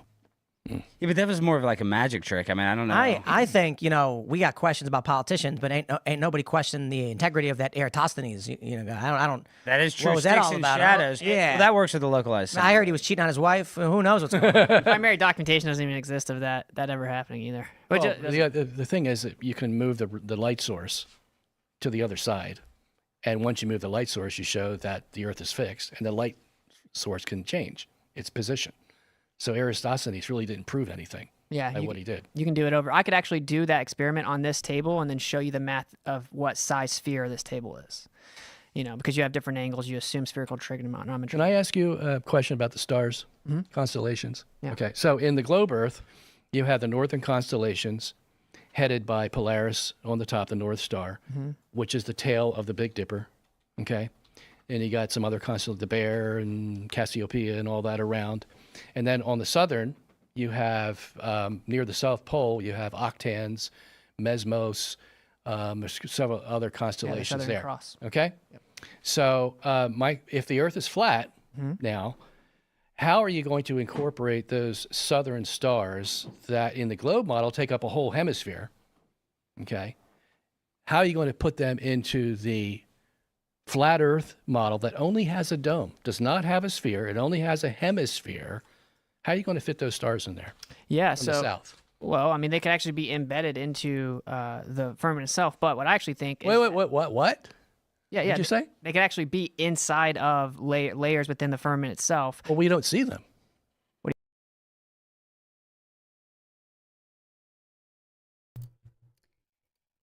Did Sungenis just go full retard here? If if you have lights in the ceiling of a giant warehouse, would you expect to see the lights thousands of miles across the other side of the warehouse? Did Sungenis just go full retard? This is tough. I mean, he's trying to give Ferguson a run for his money, but I mean, I don't know if anybody's gonna be able to give Ferguson a run for his money. But it looks like Sungenis is gonna give it the old college try. Wow. Wow. Oh man, this is funny. This is funny. Okay, did I play the Southern? I think I played it in episode 1 or 2, right? I don't want to play it again. South to West says, poor guy, bless his heart. Well, the thing is, he actually appears to be good faith here, just from his facial expression here. So I think he went full retard in good faith. I mean, what? Oh, man. Okay. Heracles says Sungenis gets triggered by Flat Earth because it took away from his theory. That's an interesting point. That's actually a very interesting point, Heracles. We kind of see the same thing when Flat Earth kind of first came out. A lot of guys, it wasn't David Icke, but a lot of these other, because David Icke actually didn't give a real answer, which was kind of cool. Do you guys remember David Icke talking on Flat Earth? I can play the clip if you guys want it. Because, I mean, this was years ago when Flat Earth kind of first came out. A lot of these so-called conspiracy gurus or whatever, a lot of these, like, big-time conspiracy personalities, they condemned it outright, and I think it was an ego issue, because they were building, I think Santos Bonacci was the only guy, the only, like, top conspiracy occult guy that that seemed to objectively had looked at it initially instead of just automatically refuting it. Hold the Line says, play the Ike. Okay, so you guys haven't seen the Ike clip. Okay, just give me a second. I'll let this play while I'm getting the Ike clip. I think I already showed the Southern Stars clip in the first or second part of this series, right? Can you guys verify? Because for new listeners, I can play it again. But if I already played it in the previous episodes, because it's like, it might be like 10 minutes long. It's not that short. Job Seeker 1, he was asked about it, and his answer was interesting. It wasn't like a triggered refutation like all these other conspiracy guys. So, does anybody remember if I played the Southern Star video? Because I want to make sure that the people watching this for the first time have a good visual on how it's easily explained on Flat Earth Model. Not that it's true, but just that it easily works, because Sungenis is just, he kind of went full retard here. Does anybody remember if I played it? I think I played it in part 1 or part 2, right? Can anybody in the chat verify? Because I just want to make sure that people that are watching this for the first time do have as much visual aids as possible. I'll get the Ike clip in a second. I'll play the Southern Star. Maybe I'll just play it again just in case while I get the Ike clip ready. Okay, Heracles says I can't remember. Okay, yeah, just for new viewers, because they might think that what I'm saying is kind of crazy, but there's also the Stellarium software where you can position yourself anywhere on Earth and you can see all the southern constellations, and also obviously you would need to verify your own position relative to the other continents, which for some, like, again, it's like Sungenis and all these, and these, I don't want to call Sungenis a scientism cultist because he's his own unique category, but, you know, Ferguson and a lot of these other goofs, they stack so many circular reasoning, logical fallacies, and presuppositions on, oh, the continents have to be where they are in relation to Antarctica, etc. And even if the Earth was flat, you'd still have these parameters that aren't part of the Flat Earth model, but we're going to use those parameters anyway to disprove the Flat Earth. That's the level of goofery of these guys, and even Sungenis is falling for it here, which, again, he should know better. So give me a second, I'll get the Ike clip, and then as I play the Southern Star video here.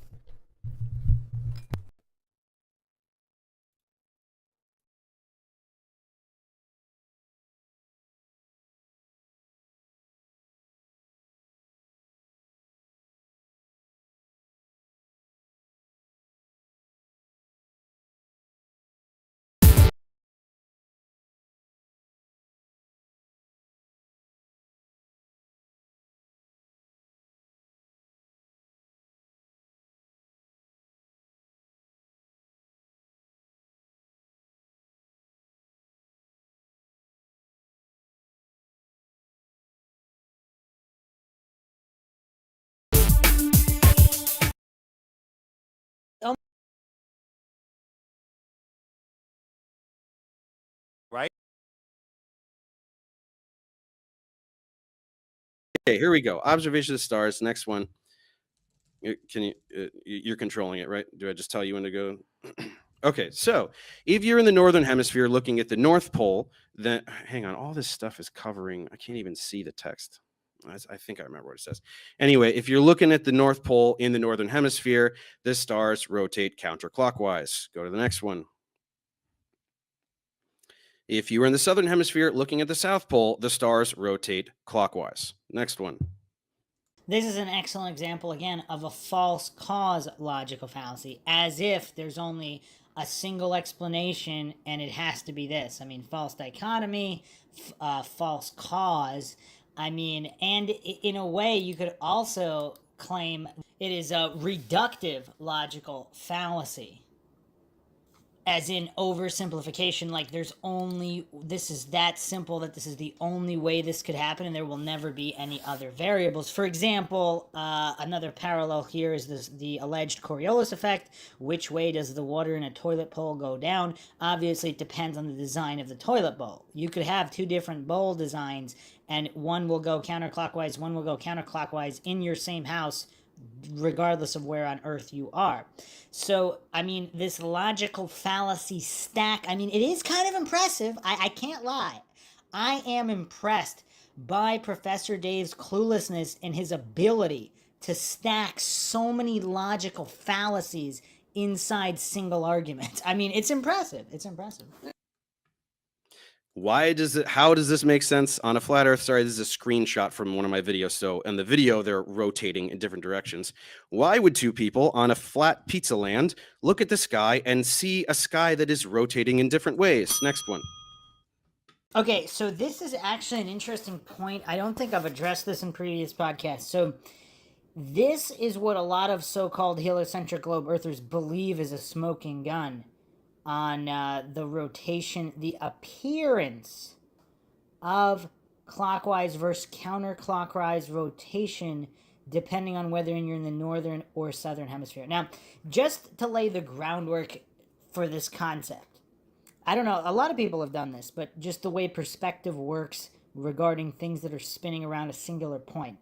So if you're in an office chair with wheels, point at, go underneath your, go straight underneath your light bulb in your room. Now look up at the light bulb while you're spinning to the right. So spin clockwise in your office chair and point to the light bulb above you and observe whether you're going clockwise or counterclockwise around your finger pointing at the light bulb.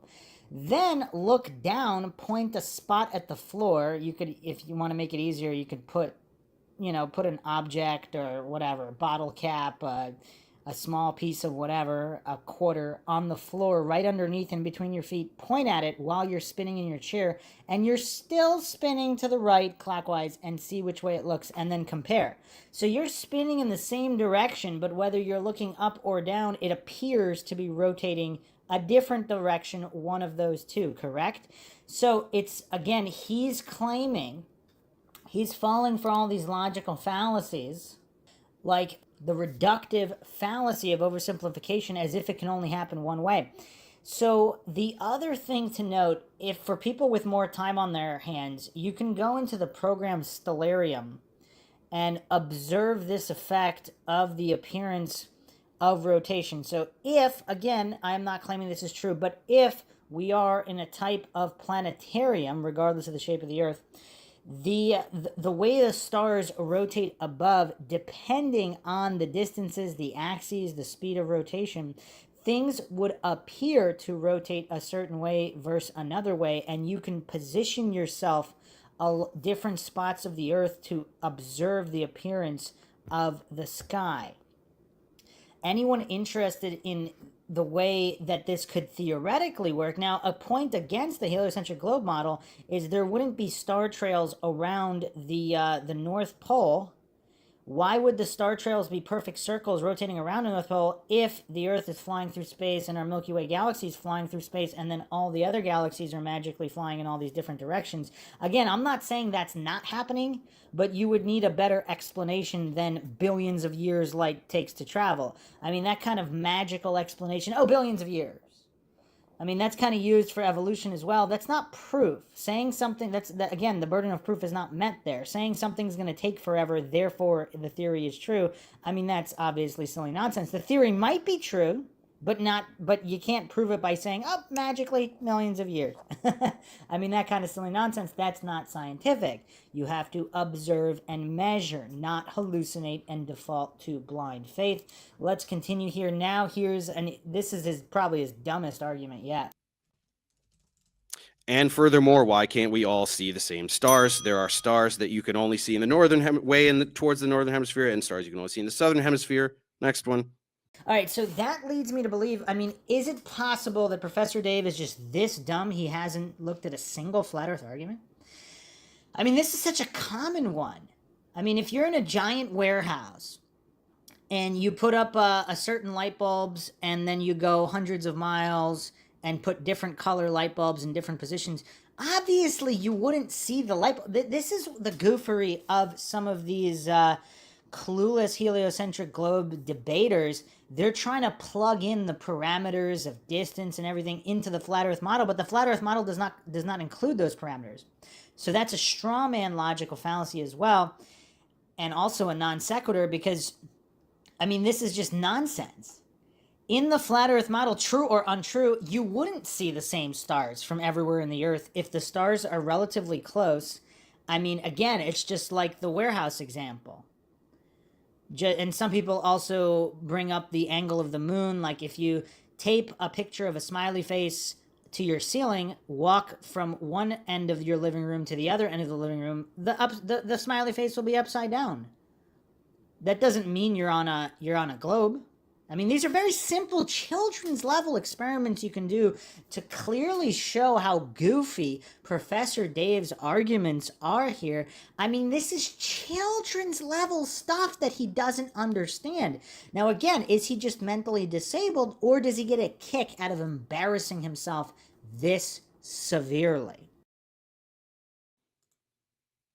On a globe, this makes perfect sense. If you're in the northern hemisphere looking at the North Pole, east is to your right. If you are in the southern hemisphere looking at the South Pole, east is to your left. Next one.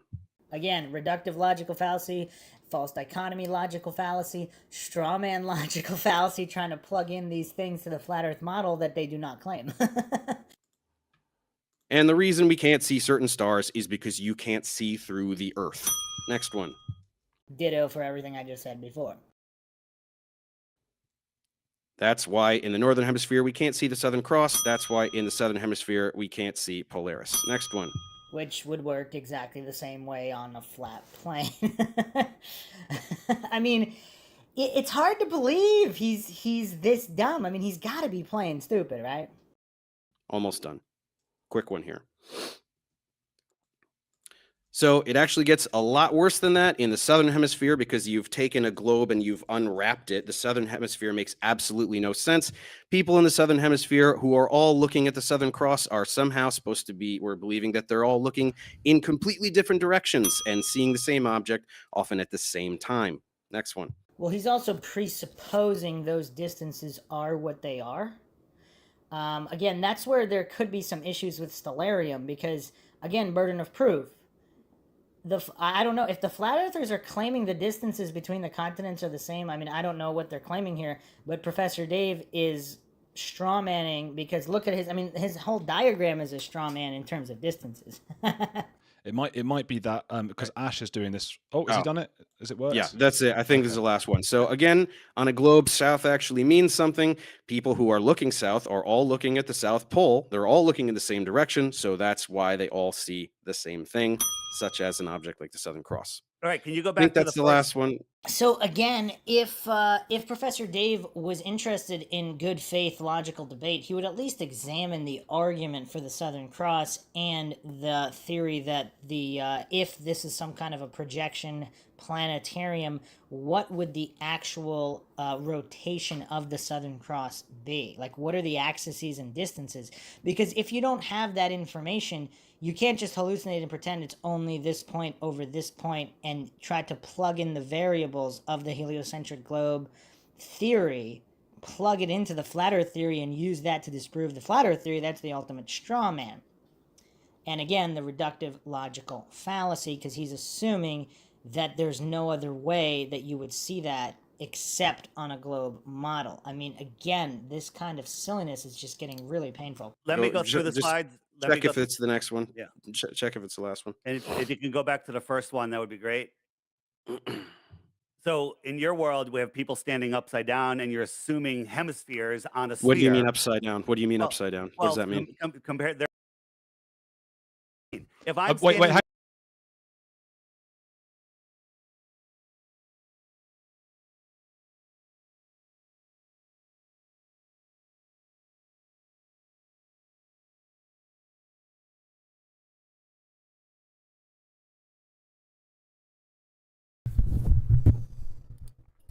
Okay, so that was the visual representation. I'll just leave this.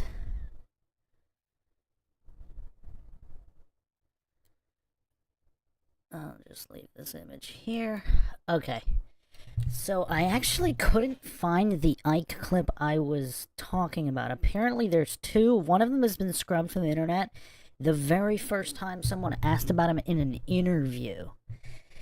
Oh man, it was tough because it was so many years ago. I'm actually gonna... Let's see if I have a copy of it. But there's a second video of him talking about Flat Earth, which I will play. This one's from 2018. The one that I was thinking about was closer to 2015-ish. It was right around the initial rollout of Flat Earth. And he gave some kind of a quantum answer, but he wasn't triggered and dismissed it like all the other conspiracy personalities, which I thought was interesting. So I'll play the clip I did find. I believe it was from 2018, but this is not the clip I was talking about. Is this Mandela? I mean, I do usually archive everything, but this was so many years ago. Let me see if I have it. I don't think... If I do, it would be on an older hard drive, and it would take me hours to find it. Let's see. It was from around 2015. I probably could find it if I just looked through his full-length interviews. Because it was just one quick question, and he only talked about it for less than 3 minutes. The clip I'm about to play right now is about 10 minutes. And I actually haven't seen this one. So, let's go through this one. Just give me a second here. Okay.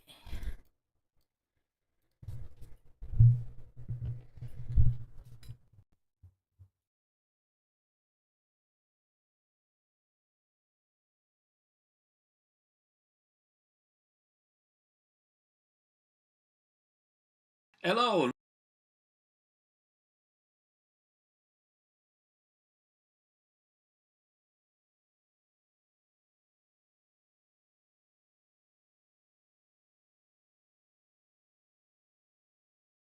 Welcome to this video cast for subscribers to davidite.com.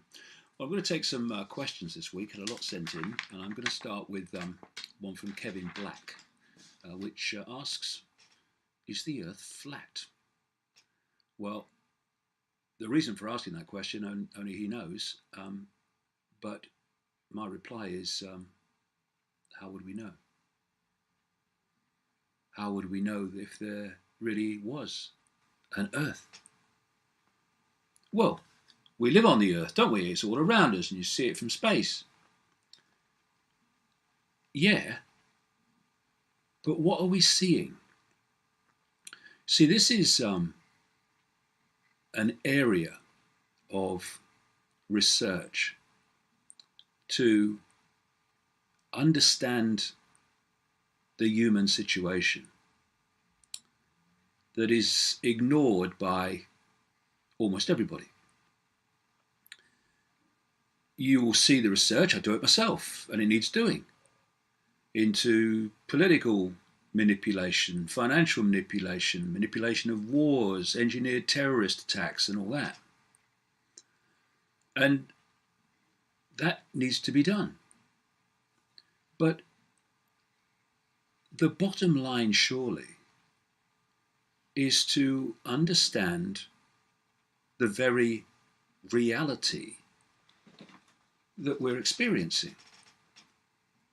What we call life, what we call the world. What is it? It seems, on the face of it, to be very simple. It's a planet, it's a universe, and it's solid and stuff. It's all matter. But when you go deeper into it, actually not very deep, really, to start with, none of that is true. We don't live in a solid world. Quantum physics has shown that for a long time. We live in an illusory world that appears to be physical.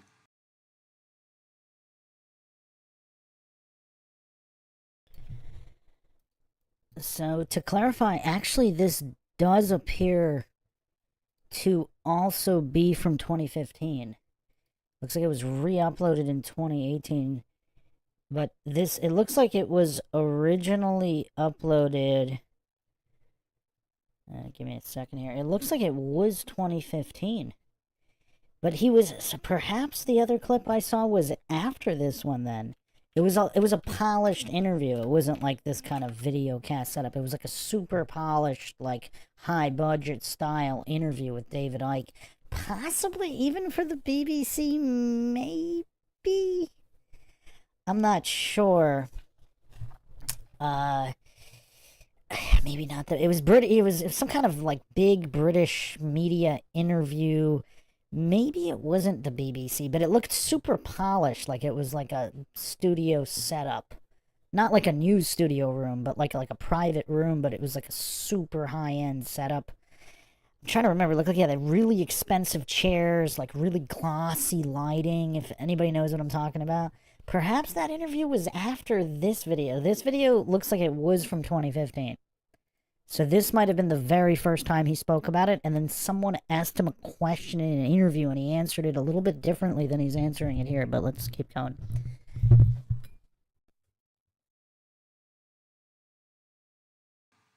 But isn't.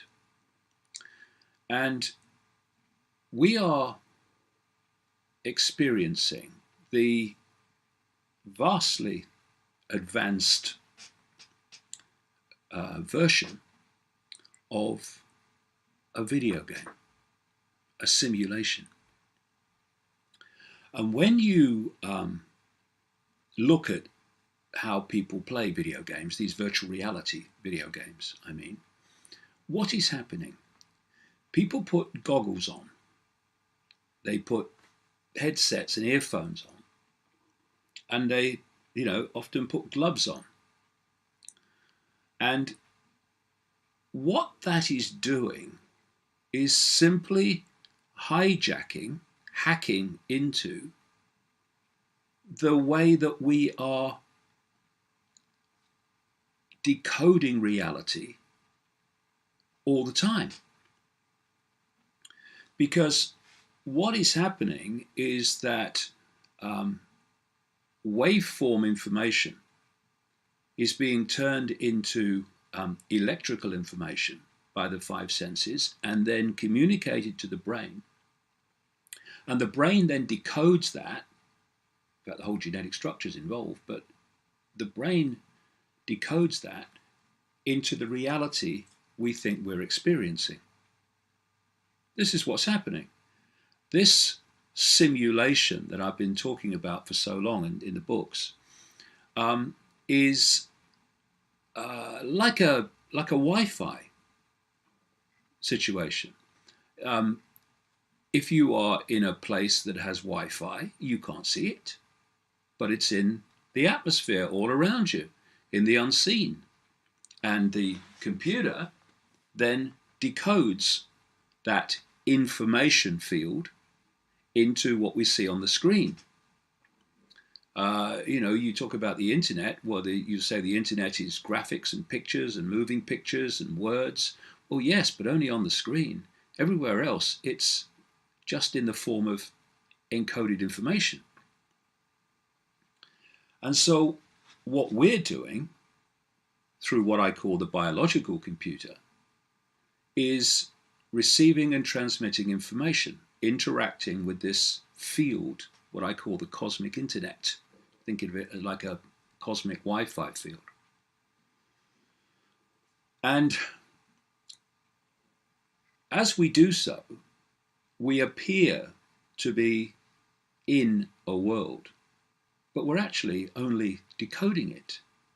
Just like the computer decodes information from the tower onto the screen in a very different form.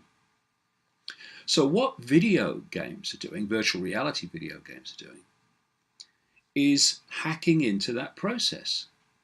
Through the gloves, they are hacking into the feeling sense. From, of course, sight and sound, they're hacking into those 5 sense decoding processes of the body. And what they're doing is feeding them other information to override what they would normally be decoding in the world that we call real, bizarrely, really.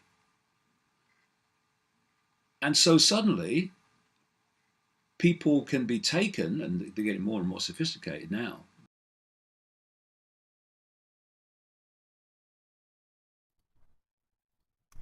I mean, David Icke is actually giving a really interesting answer now. Now, again, maybe I should do a whole podcast comparing the reactions, because I think Michael Cyron and some of these other, I mean, we can call them occult conspiracy scholars. I mean, they have some really great material. I mean, they've been researching for decades upon decades, and they just got really triggered by flat Earth.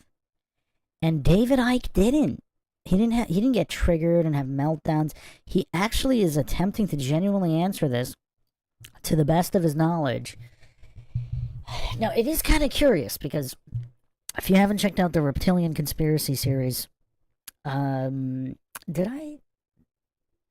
not sure if I re-uploaded those. I need to get those up if I haven't. But he's interviewed shamans. I mean, he's done a lot of research in a lot of different areas. You would think he'd be pretty familiar with ancient cosmology, but the answer he's giving is actually quite interesting, because he's talking about human psychology here and conditioning in addition with simulated reality. It's actually quite interesting. I'm not sure anybody has given this in-depth of a psychological answer to the flat Earth question, especially back in 2015. It looks like this is 2015 when it was just getting rolled out, let out of the bag, whatever you want to call it.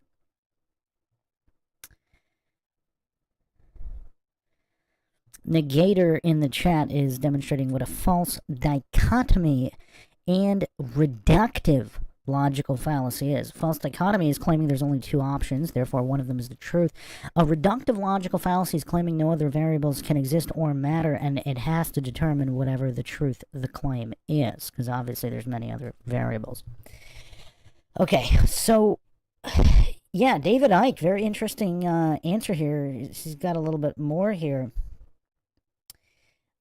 Again, Negator, hallucinating that doesn't mean it is true. You can appeal to invincible ignorance. I mean, it's the third fallacy you're hitting here. But anyway, yeah, what does everybody think of Icke so far in his flat Earth answer here?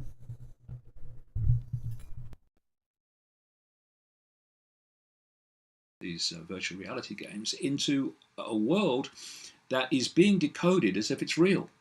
You'll see people reacting and stuff with the headsets on to nothing more than information being fed to their senses for them to decode into a fake reality. Well, here's a question. What if that's what we were doing?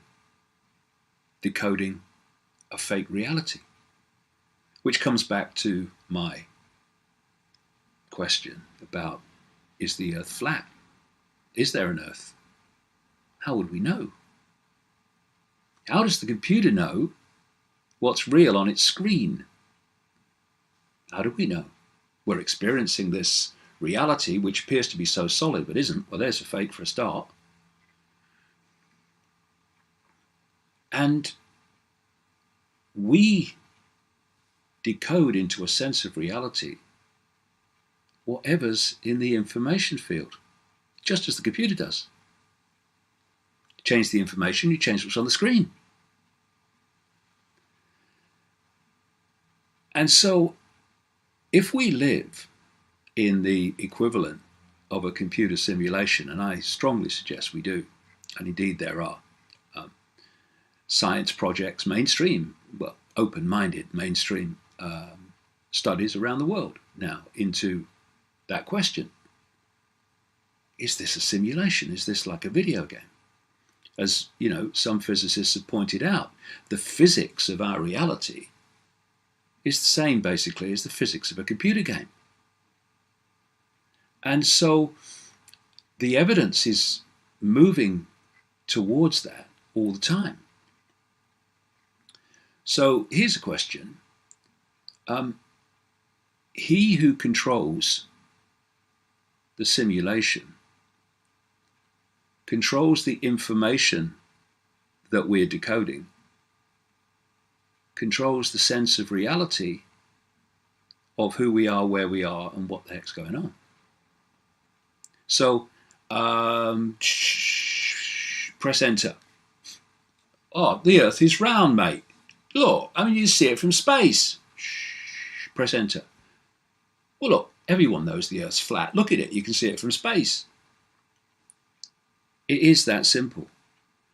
And it's only when we get into these deep questions about reality itself and the actual world that we're living in, or decoding to believe we live in. These are where the answers lie, because this is where the rabbit hole eventually leads. So these questions, these certainties that people have, so that when people like me come and question the certainties, oh, you're mad, everyone knows that. Well, how do you know that? Well, I told it at school, yeah? And where else? Well, tell it, the media say so, yeah? Scientists say so, yeah? Ever thought that that information that you're getting from all these people was coming from the same source? Indeed, from the same hoax.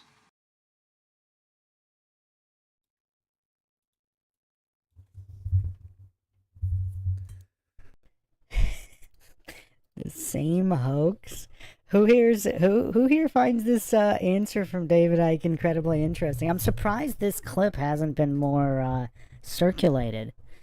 It's actually been scrubbed. It's kind of hard to find, but there was, like I said, the one I remember was a different interview, and he gave a much shorter quantum-based and simulation and quantum. I think he was referring to quantum something or other in a super polished interview. It almost seemed like he didn't really want to talk about it that much, unless he thought it was kind of like a setup question, maybe. Here, he's like, you know, taking questions on his own stream, so he's not, you know, he doesn't feel like he's being ambushed. It's a very interesting answer here.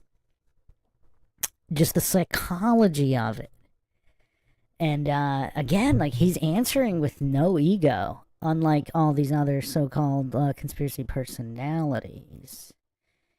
Aaron in the chat actually had a really interesting Mandela effect question. Let me just find it real quick. Speaking of Mandela, how is it that all instances of an item throughout history have been changed, effectively changing reality, yet our memories have not been correspondingly changed? Well, actually, a lot of people's memories have.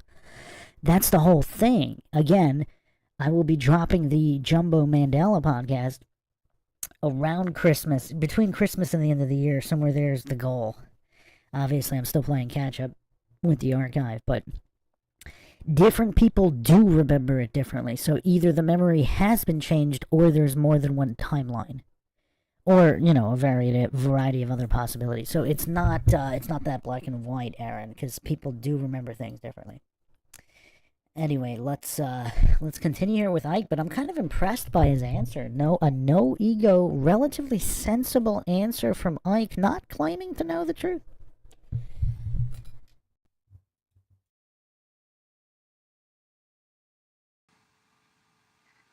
people who, in these various professions, say this is how it is, are caught in the hoax, are caught in the fake reality like everybody else. Most of them genuinely believe what they say because to them it's real.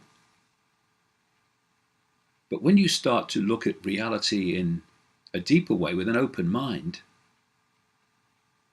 when you start to see the process of how we decode reality and experience reality, then these big questions start to demand answers. What is this place? Is this world that we are decoding real? Or is it click, click, enter? And if so, who is doing the click, click, enter? I mean, you know, years ago, bloody lot of years ago now, in the 1950s, the London Planetarium opened. And I was living in Leicester. I was born in Leicester in the English Midlands. And we never had any money. We lived from week to week. But one day, like, what? My father came down on one of these bank holidays. Came down the stairs and he announced that we were going to London. What? This would have been about late 50s. So I'd have been 6, 7. And so it was great. Went on a steam train, loved it. Gets to London, never been to London before. And my father announces we're going to the London Planetarium. I didn't even know what it was. And my father had absolutely no interest in astronomy, never mentioned it, never talked about it, but now we're going to the London Planetarium. And where I'm going with this is this. I went in the middle of the day, little kid, sat down, lights went off, and suddenly the night sky was above me, looking to me every bit like the night sky. And something struck me that day. He was a little kid. And I've always kept this in my mind ever since. Is this real or is this just a movie, basically? And you know, talking of the night sky, we look and we see these stars, and they're thousands, millions, billions of light years, all these fantastic distances that they talk about away from us. And yet,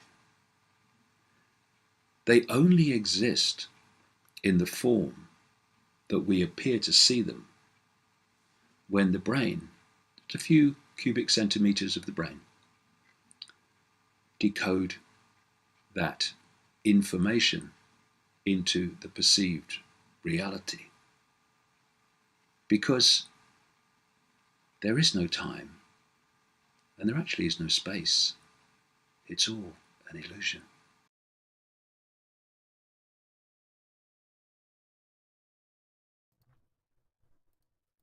So, quite an interesting answer for Mike. Let's try to finish this this section here with Sungenis, and then I don't think I'm going to be able to finish this. We're going to have to do one more part.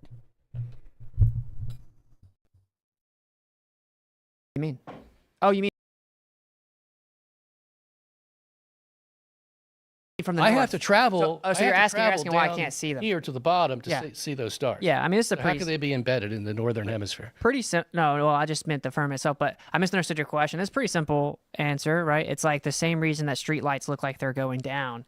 So in the globe paradigm. What do you mean? So if I look at a long street, the street lights are all 10 feet tall, but they're going to look like they're going down. So you're going to give me the perspective argument. Well, that's correct? What it is. How? How does Because that the way we explain it? actually made these measurements is we actually looked at Polaris and we took an elevation angle to Polaris and we had a horizontal baseline that goes all the way to the zenith underneath Polaris. Now, on a globe, obviously, you can't extend a horizontal baseline hundreds of miles. And then what we did was went back a little further. The angle changes. Again, flat Earth measurement. The Earth measures flat. To even make the globe model, you had to make flat Earth measurements to get the latitude system. So basically, the perspective causes the star to drop down, just like the street lights. And you keep on making those angle measurements. What they then did was take those angle measurements that change based on your distance, and they put it into a spherical coordinate system. So... Oh, wait a minute. If the stars come out at night, all the stars come out at night at once. Okay, they're not spread out over time.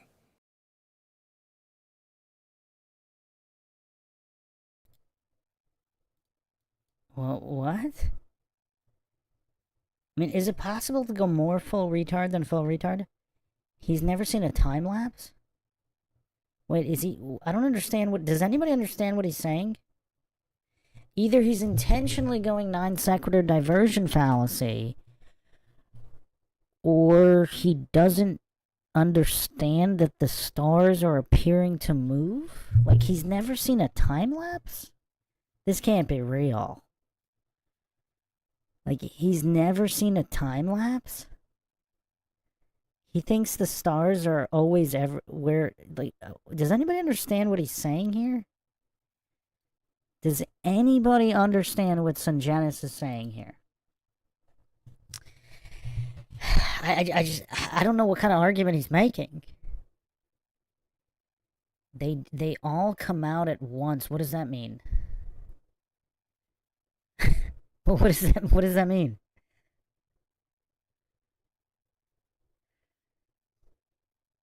What? Does anybody in the chat? Can anybody in the chat decipher this? I might have to call it a night here. I don't know. I mean, this guy's trying to compete with Ferguson. Oh, Flat Bob says gotta run. Yeah, I mean, I'm wrapping it up here too, because there's only so much of this gopher I can handle. I mean, Ferguson kind of, I mean, he's up there, but I mean, Sungenis is at least attempting to give him a run for his money. I mean, I don't know. I'm still not. I mean, I don't know what to make of this. Like, what? Is it possible Sungenis has never seen the time lapse of a constellation? I mean, I don't know what to make of this. This is crazy. Yeah, we're gonna have to wrap this up because, yeah, this is just the level of gopher here. I mean, it's so stratospheric. It's we're gonna wrap this one up. We're gonna finish this. Yeah, we definitely should be able to finish this up in part 5. We'll try to get that done real soon. Once again, thanks everybody for joining us here for another edition of Logical Analyses here on Mindshock. If you want to help support the channel, you can donate to our PayPal. Just check the link in the description. Make sure you subscribe to the channel. Hit that bell for notifications. Like and share Twitter, Facebook, Reddit, and Patreon. You can also become a free patron to get updates if you're not getting them on YouTube. This is Bruce McGuire signing off. Catch you guys next time.